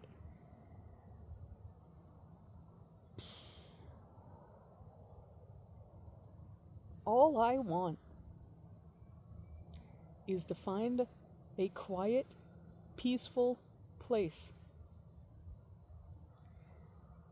that I am welcome, that the boys are welcome, that when these guys pass away, I'm able to continue having a flock of my own. And I want to be able to just be left alone. I want to be able to just ride my bike into town to get errands when I need to. And I want to dedicate myself to making sure that these guys have a good quality of life, have something worth living for. I want to, if possible, expand that. I want to, if possible, be able to give my time and attention to more animals. Hi.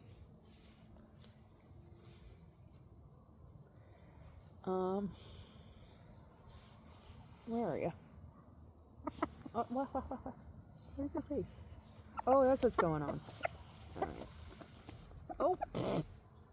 Oops. Oopsie.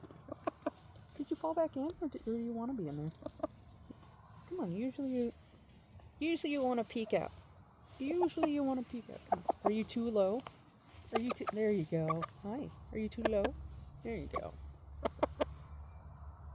But if possible, I want to be able to expand and be able to give more animals a chance at a good life at a time, as opposed to just the 2 at a time that I have going right now, which, I mean, part of the issue that I've had with Robin and Buddy, like, as you just saw, Buddy got sick, he became partially paralyzed, Robin started, it started by him just, like, trying to nudge him and trying to convince him to get up and move around, and then that turned into a panicked attack. You know, like, when your friend isn't acting right, and you just slap them out of reflex, like, oh shit, I'm sorry, I didn't mean to hurt you, but, like, I needed to do something to get your attention and make you better.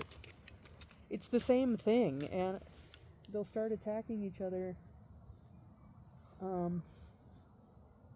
and all they're doing, it's just an exaggeration of the, like, trying to shake someone's shoulder to wake them up, and if that doesn't work, then you shake harder. If that doesn't work, you shake harder. If that doesn't work, you might slap them.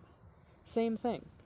But it wasn't working, so Robin ended up becoming more and more aggressive over time, and then it became habitualized because it took so long for Buddy to heal. If we had more birds, if we had a larger flock, I would have other birds to help police Robin. I would have other birds to help, like, bring him back down to a more reasonable behavior. Hi, tree. Did you just fall off? I just heard it crack. Huh. Alright. 2 trees, 1 video. But I can't support more than 2 birds right now. Not with how uncertain my life is, not with being unable to know where I'm going to be at any given time or anything like that. And if I don't know that shit, and I can't guarantee that shit, I can only guarantee that I can have 2 birds with me at a time. If I had a 3rd bird that I tried to walk out here with, I would have been very sad. I would have been very sad if I had a 3rd bird that I tried to walk out here with. Unless that bird had grasping feet and actually could perch on my shoulder. but I don't take care of those kind of birds. I take care of these birds.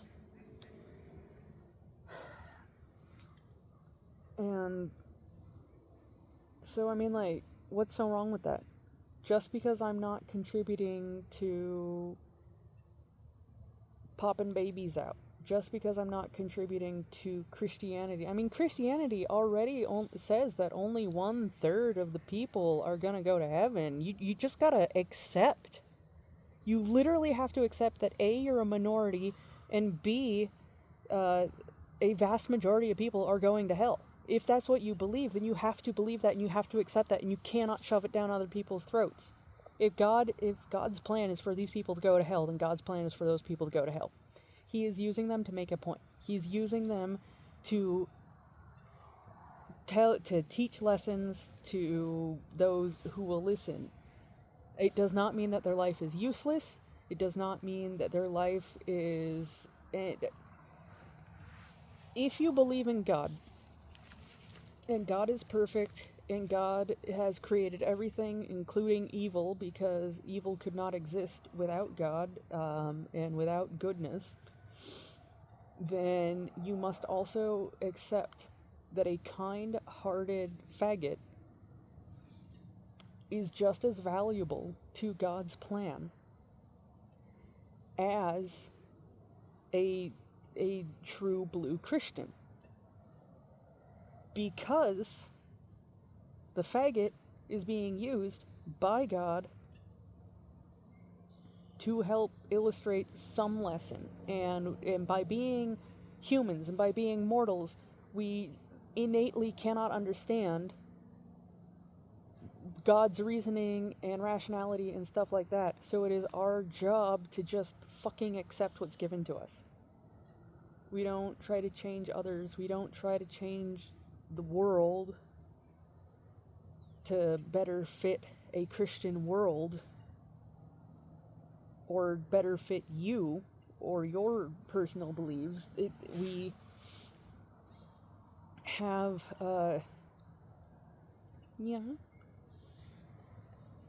you're supposed to love thy neighbor, regardless of if they're Christian or not. Live by example. If you want to convert people, live by example. And lead by example. But it's not up to you who's Christian and who's not. It's up to God. If that is what you believe, if you believe in God, then it's not up to you, it's up to God. And you should not be voting in ways that harm the lives of people that you don't understand, don't agree with, or don't like.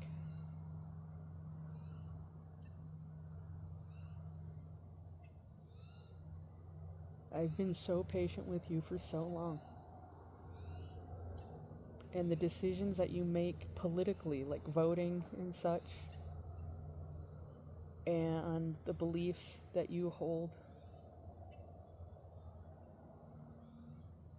they make it back to me here in Washington through the behavior of my fellow citizens.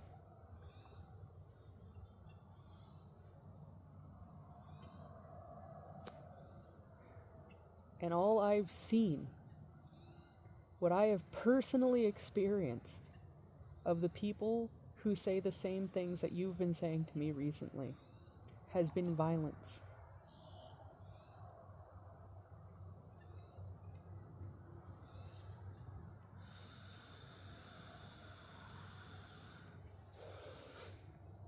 So, if you're wondering why I'm struggling to talk to you lately, if you're wondering what wedge has been driven between us, this is it.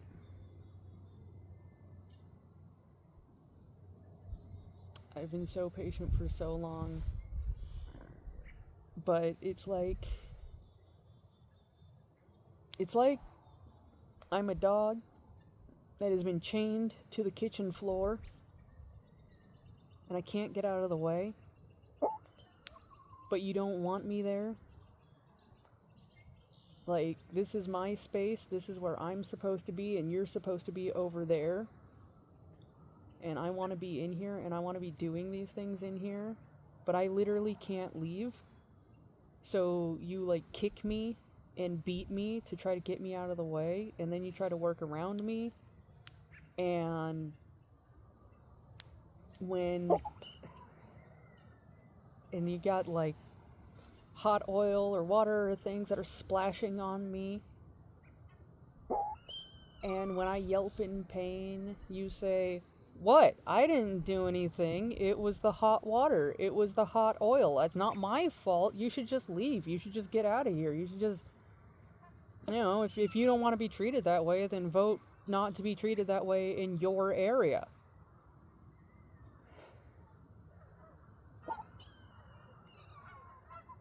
I have. A lot of people have in my area. But there's also a lot of people that feel emboldened because of the politicians that you've been voting for.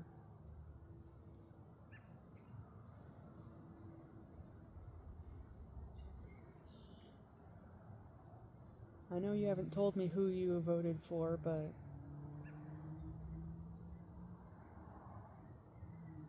with your values and the thing and what you have said about other politicians, it's kind of an easy guess. It's kind of an easy guess what party, what politicians, and what values you're voting for. And I sincerely do not think that you understand how voting in your area affects the behavior of people in my area. And I sincerely do not think that you understand that when the things that you're voting for, the politicians who are running on those... What are you doing? You can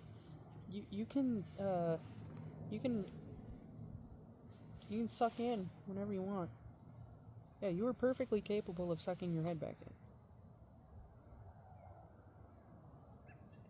You are perfectly capable of sucking your head back in. Here, there we go. Does this make it better? Because you have slipped down a little bit. There we go. Is that better? You weird little freaks keep trying to fucking shove your neck against things. Trying to strangle yourself. I feel happy trembles. I feel happy trembles. What are you weirdos. Fucking weirdos. But yeah, I just... At least at the moment, I'm not entirely certain how to reconcile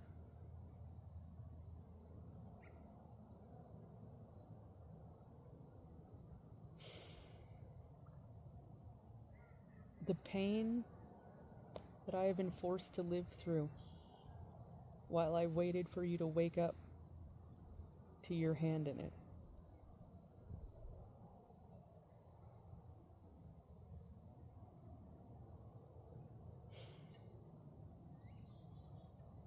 And because I've been through so much pain,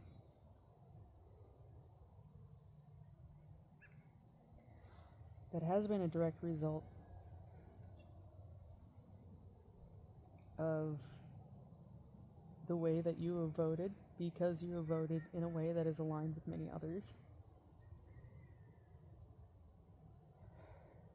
It's making it really hard to continue to have patience.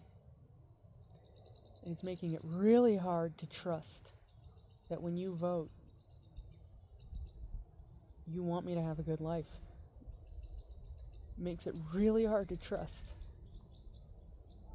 that you love me and want the best for me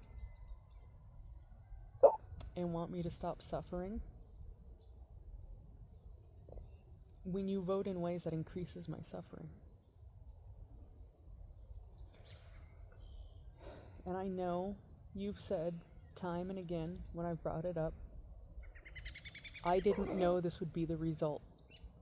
I didn't know this was going to happen. This is not what I voted for. This is not what I intended to vote for.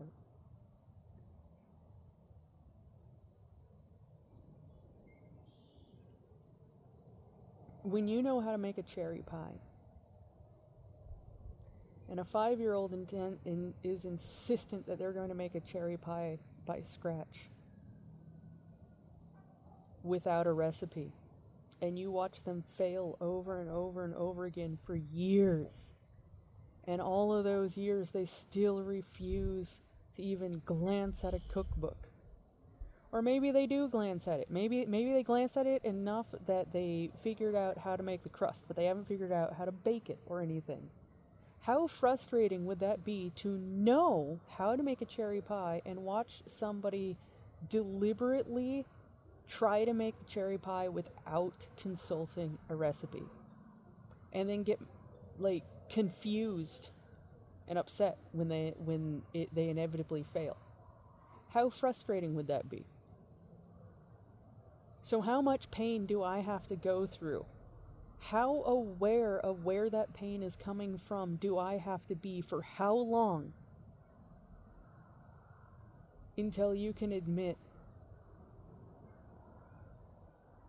that maybe there is a pattern to the people who keep telling you that they are for the values that you are for, but each time they get voted in, they weaponize that, and then they don't do what they say they're gonna fucking do.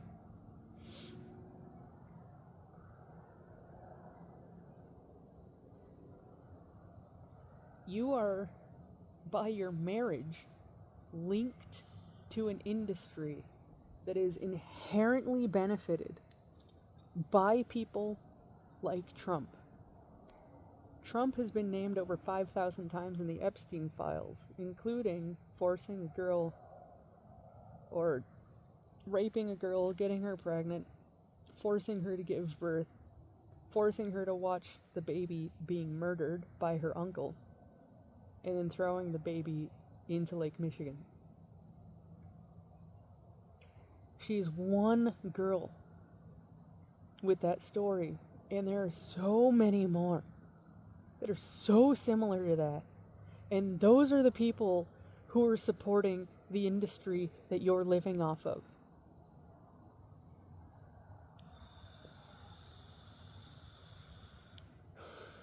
Is there anything inherently wrong with coal and oil and all that shit? Not really. I mean, coal it's very dirty. It's very environmentally unfriendly, but if you're using it in a barbecue, I don't think you're gonna have enough barbecues to pollute the world with coal. Gas heating, gas stoves, stuff like that has been proven to be a lot safer than baseboard heating and electric heating, those electric baseboards and stuff. But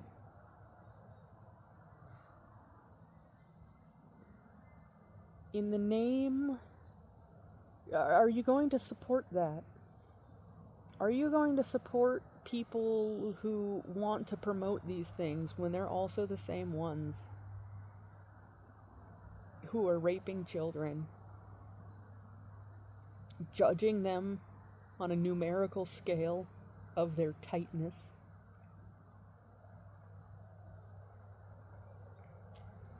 forcing sex slaves to eat each other?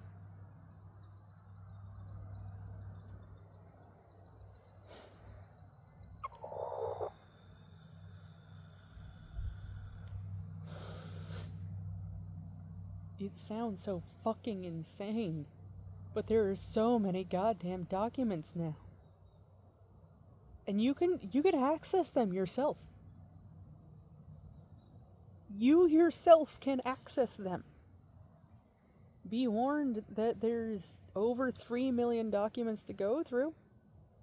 And they still got another like 3.5 left to or is it 3.5 that they have released and 3 million that they have left to release, whatever. But it's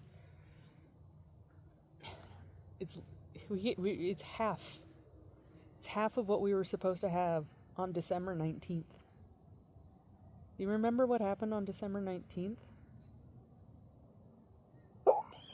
Trump invaded Venezuela. Awful coincidence that that would take up the attention of the headlines in news when on the exact same day that Trump was supposed to be or the White House was supposed to be releasing the Epstein files. And we have only gotten half, and they have been shittily redacted. Most of the victims' names have not been redacted, but almost all of the perpetrators' names have been. The fuck is up with that?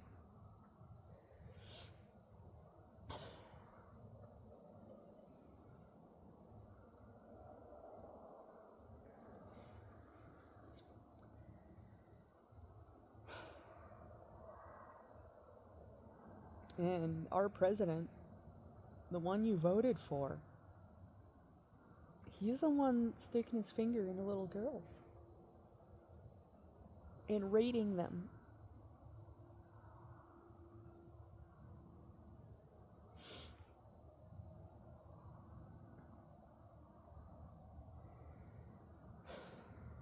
I don't care much about kids. Cannibalism doesn't make me squeamish other than the risk of prions and infectious disease.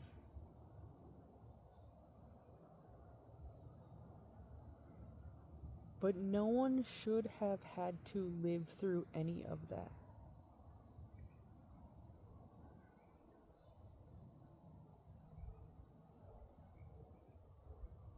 There are too many victims not to believe at this point.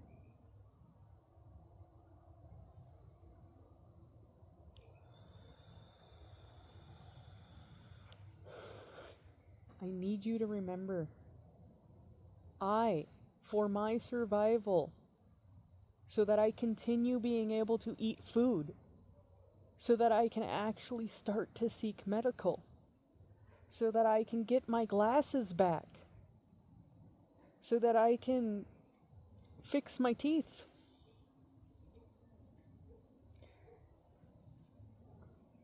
I am depending on you to make the right choice when you vote. Not an emotional choice, the right choice. The choice that is not going to lead to more violence.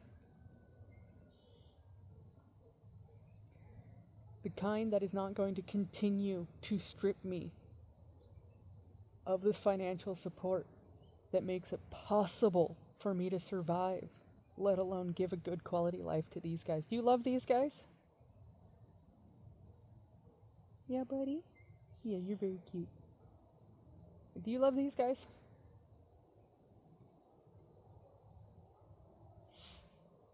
Then do the right thing.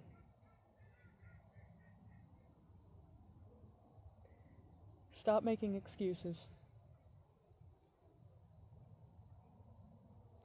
Start looking at the politicians that share your values and know and understand that there is a very high likelihood that the people who share your values, no matter how well-founded you think that your personal holding of those values are, the people who tend to hold those values, the politicians who tend to be in power and follow those values and espouse those values, are the same ones making excuses for ICE and Border Patrol's behavior. They're the same ones voting to strip me of my SSI and my food money, my Medicaid, all of it. They're the ones voting to strip women from being able to have reproductive health care. And you want to know what that's done? We have had several women die who have had dead babies inside of them. And the logical necessary next step was to prescribe a DNC abortion to get the dead baby out. And doctors have been too afraid to do that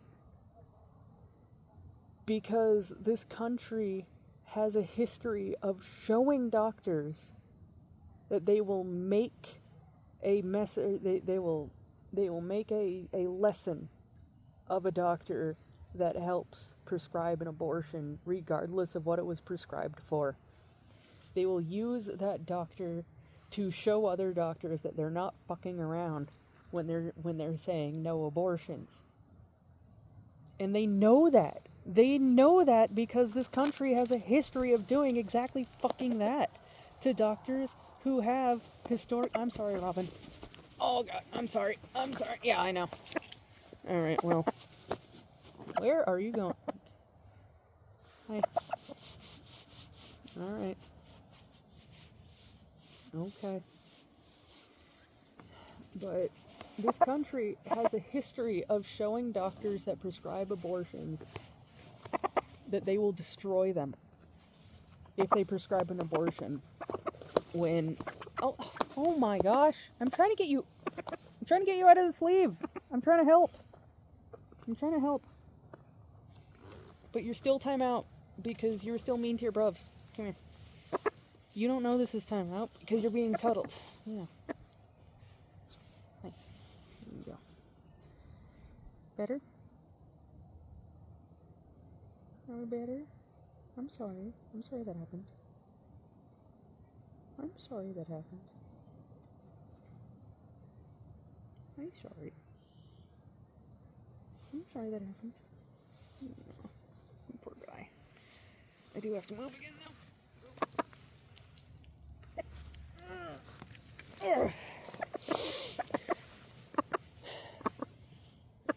And because of that, the people who voted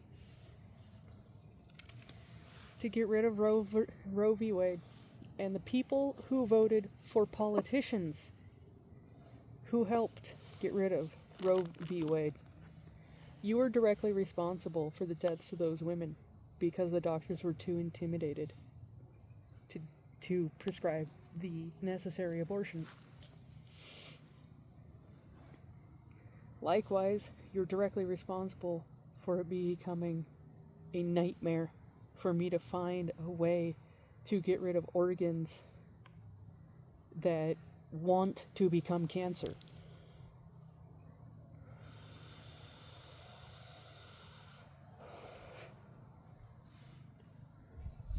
We're far past the point of being lenient with the excuses of, well, I supported this, but I didn't support that. You have to understand how closely linked these values and philosophies are with these politicians. You have to understand that when you vote for one, you vote for all of them because that's the kind of people that these politicians tend to be.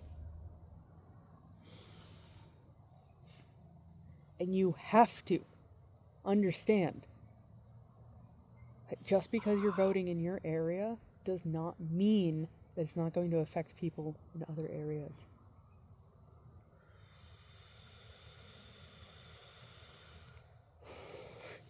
So yeah, TLDR. Your voting history has led to direct harm to me, and I've sat around and I've waited, and I've waited, and I've waited, and your values as you've been expressing them have become more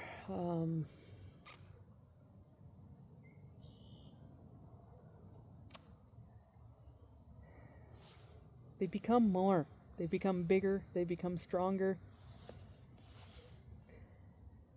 and that means I don't know if I can trust you with your vote.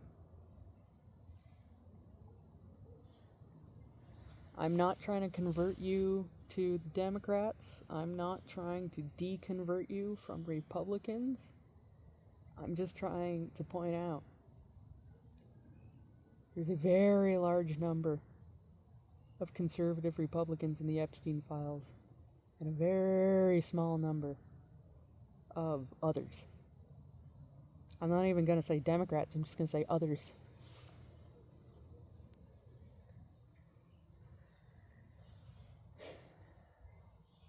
It's not your fault that your party has been taken over by corrupt assholes. But it is your fault that they continue to be in power if you're voting for them.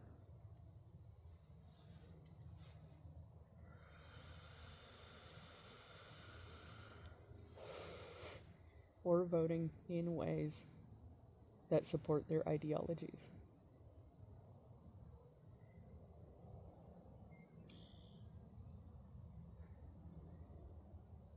I don't know what to suggest.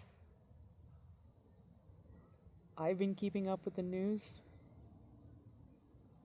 I've been keeping up sussing out independent reporting sources. I've been keeping up with making sure that there's a cormorant. I've been making sure that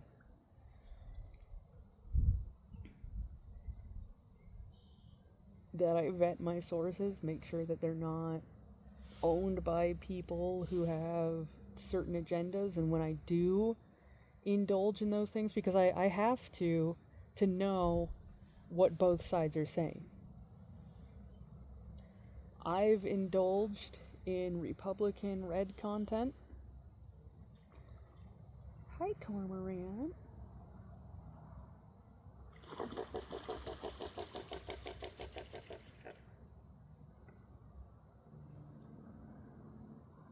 See you later. But,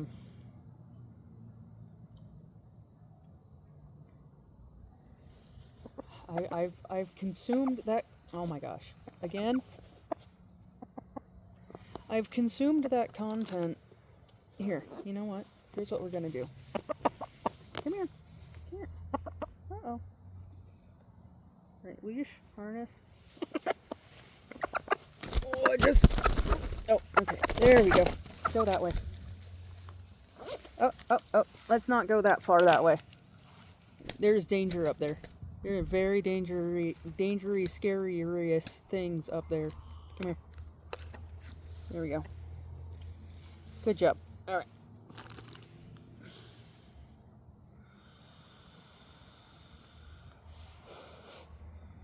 I mean, I've indulged in red content, so to speak. I delete it from my playlist so that my algorithm does not continue to show me that content, because well, even the more reasonable right-wing and Republican content creators that I've been able to find lately have all been espousing things that ultimately boil down to a grotesque amount of hatred and making excuses for hate crimes and bigotry that I simply cannot support.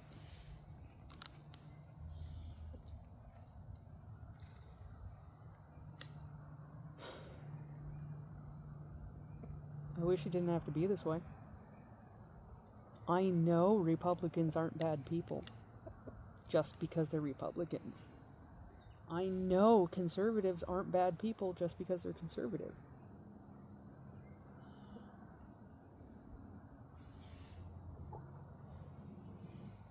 But with the way things currently are, you have to accept that your party has been taken over by corrupt individuals who have a unified goal of using militaristic force to take control of the country and the population and citizens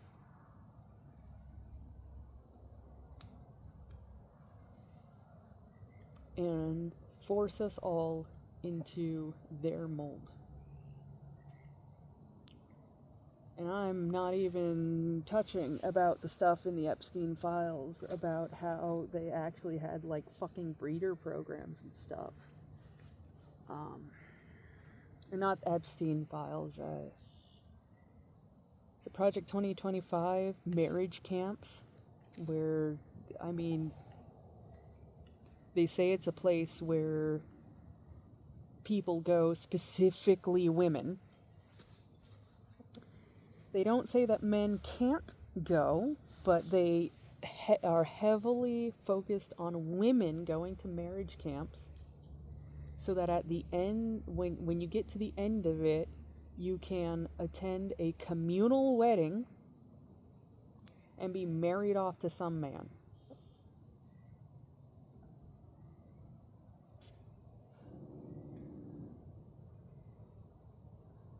That's not very many steps away from saying that marital rape is okay, and from saying that once this woman is married off, she is 100% property of her husband, and that her husband's allowed to do anything that he wants to her, and that her value is nothing more than breeding stock. I know you think this is exaggerated.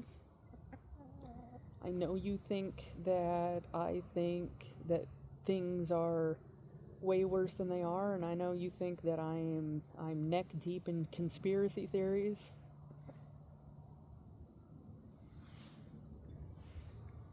But I promise you, promise you, this is all real. There is documentation of fucking all of this. There's documentation of the marriage camps. There's documentation of Epstein and friends eating babies. There's documentation of the sex slaves being fed to each other.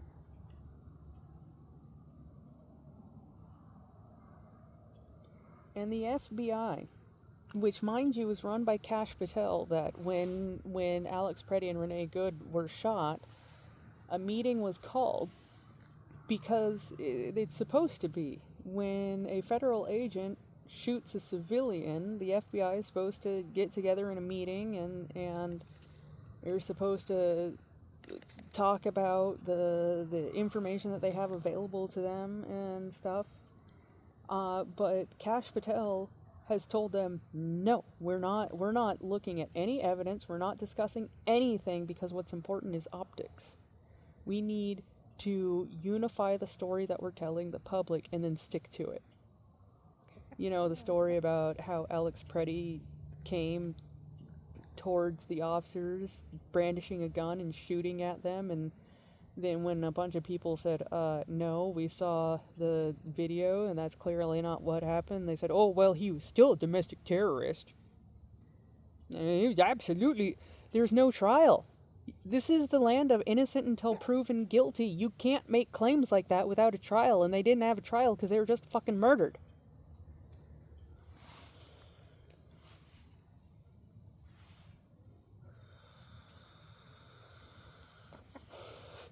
Stephen Miller, Christine Ohm, Kash Patel, Trump, Bovino, and the new guy. I can't remember what the new guy's name. The border czar or whatever. The Homan.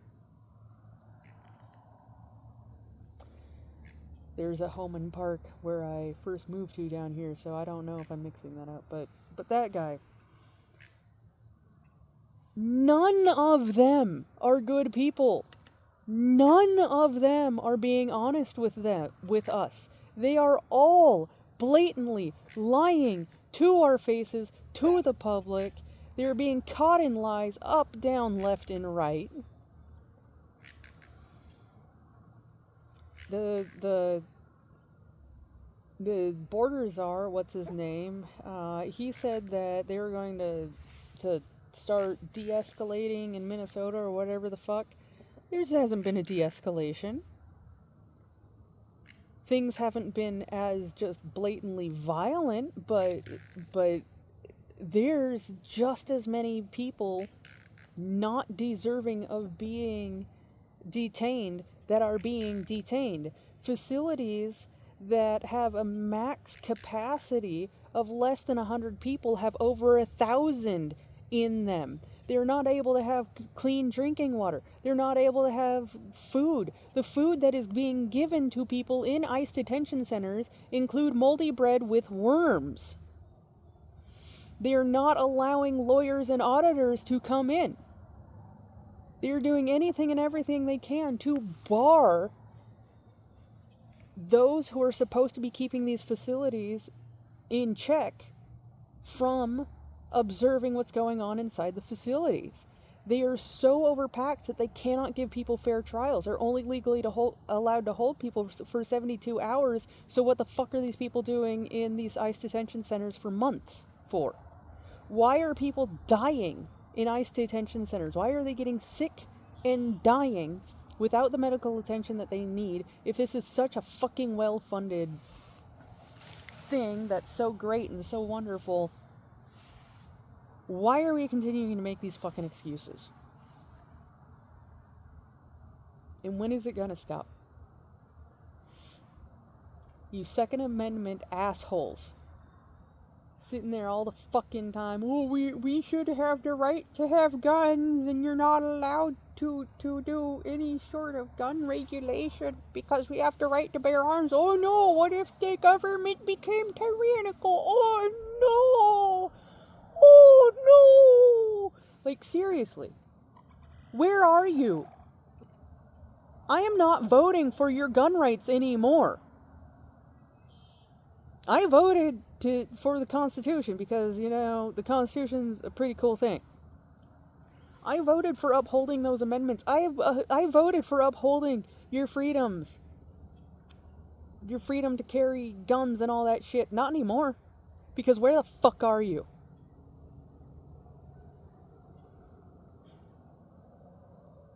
Where the fuck are the Second Amendment nuts who were behind that kid who came to a protest with a fully loaded semi-automatic rifle and are now saying, oh, well, Alex Preddy had a gun at a protest. If you're being peaceful, you shouldn't. Where are you? I voted for you. I voted for you to be able to have your guns. Now, where are you? Is this not a tyrannical government? If you say no, you're a fucking idiot. This is what the Second Amendment was for.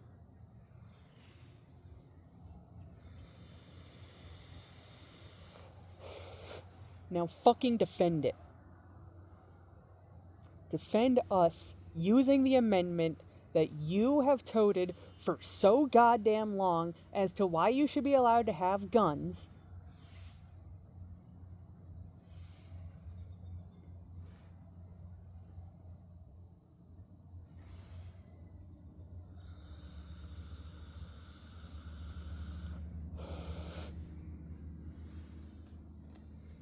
And now that government that you voted for,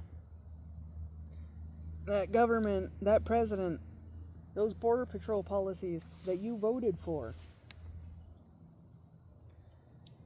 they're going after white Americans in the street, shooting them full of holes. In Renee's Good case, they prevented law enforcement or medical personnel from getting onto the scene, and they dismantled the scene before law enforcement could gather evidence. And they refused emergency services from being able to administer life-saving care to Renee Good. In Alex Preddy's case, they denied a doctor that was on scene who offered to perform CPR and other life-saving practices. They refused him and instead cut Preddy's clothes open, counted bullet wounds, got in their car and left. Got in their cars and left. They just left the bloodied dead corpse on the side of the road after counting the bullet wounds and refusing to administer life-saving care and refusing to allow a doctor to administer life-saving care.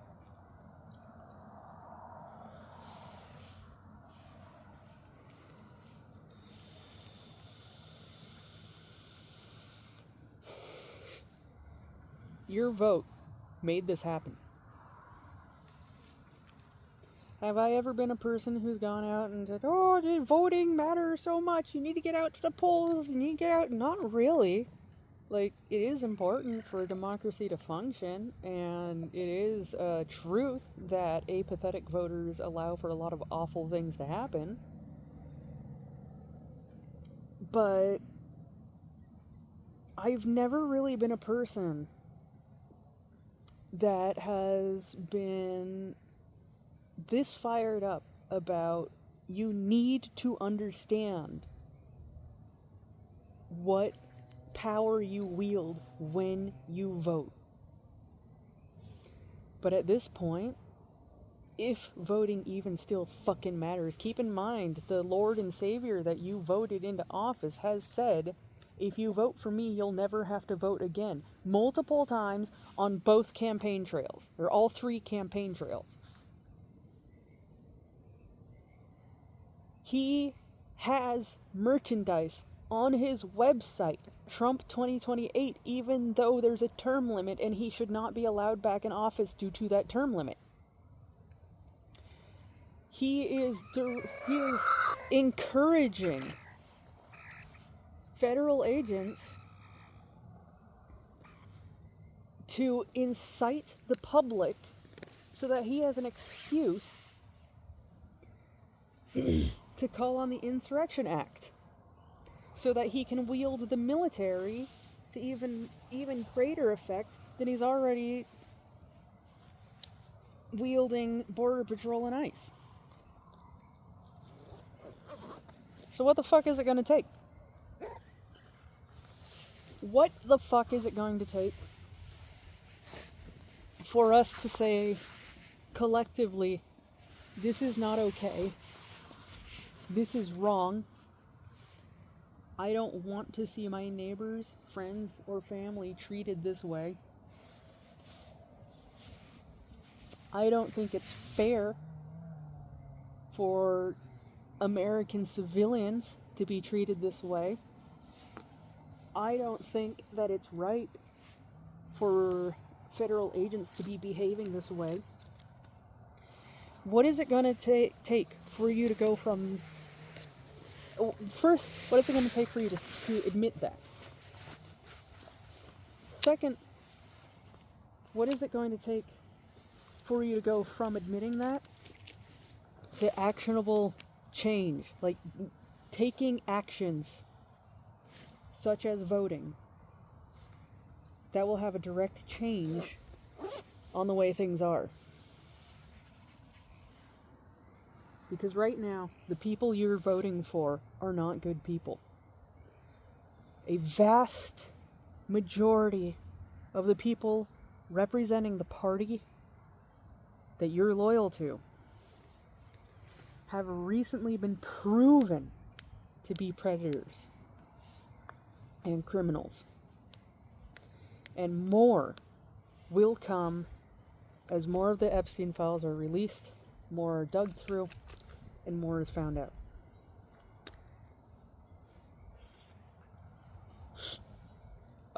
I mean,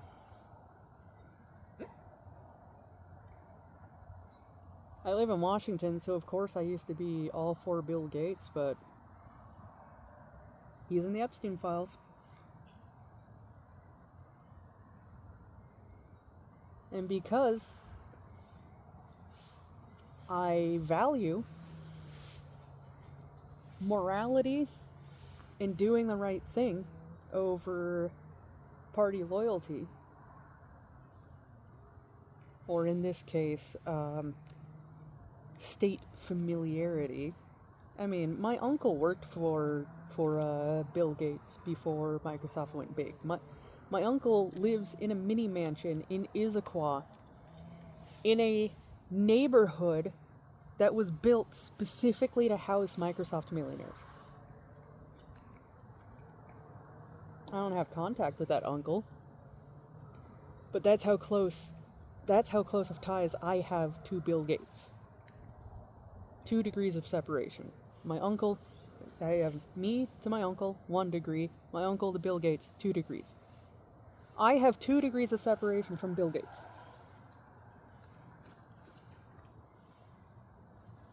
I grew up thinking and believing that he was an amazing, wonderful guy. Bill and Melinda Gates Foundation, all that shit. Well, I am willing to wipe my hands clean because of the evidence that I have seen that's been proposed to me about Gates's actions and involvement with Epstein and the Epstein files.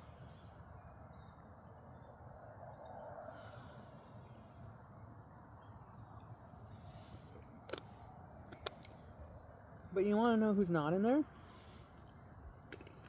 Barack Obama, at least so far. Bernie Sanders, at least so far. Kamala Harris, at least so far.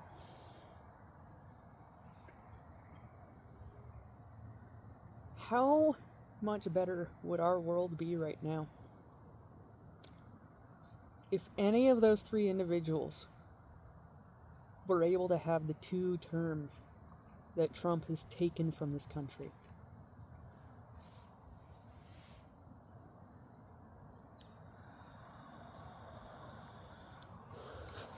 How much more or less would I be suffering right now? I bet you a heck of a lot less.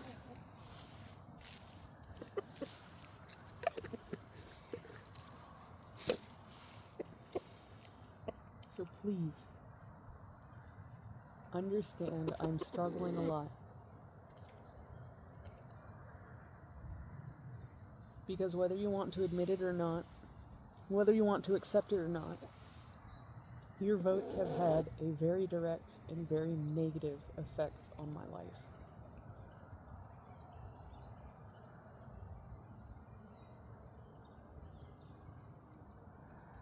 I know that my votes mayhaps have not led to the greatest opportunities in the oil industry or welding or whatever you might be benefiting off of at the time. But I'm not voting for that. I'm voting for who is not going to stir violence in the public. And I beg of you and I ask of you to do the same. I don't care who you vote for, as long as you don't vote for people and policies that embolden violence being enacted on innocent people.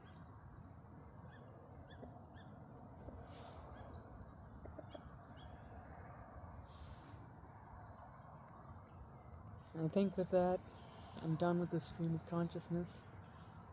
I doubt very many people will watch this. But I hope you've enjoyed nature. I hope you enjoyed being visited by the cormorant and the merganser. I assume you guys weren't able to see the grebe.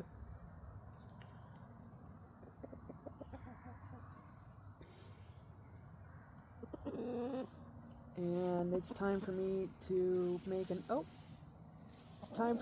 another video where I just sit here for a while and be quiet and watch the river flow.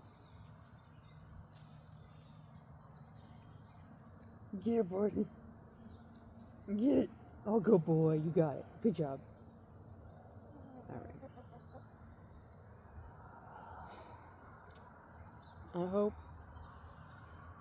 that if anybody does watch this, it helps you to understand where I am in the current state of the world, where I sit, where I stand, why I feel the way that I feel.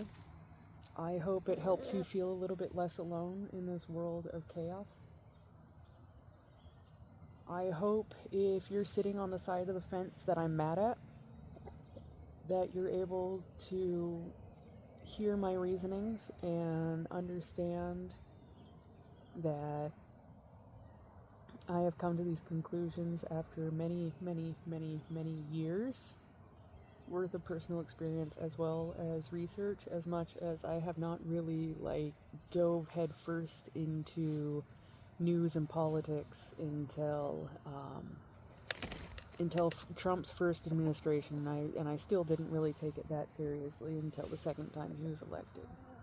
Which is still, I mean, still nose to the stone for about a year and a half now.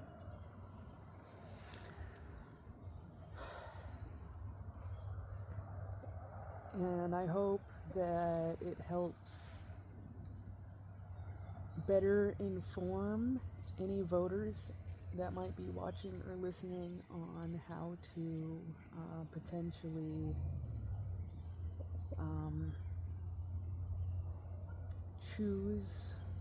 make moral decisions when voting.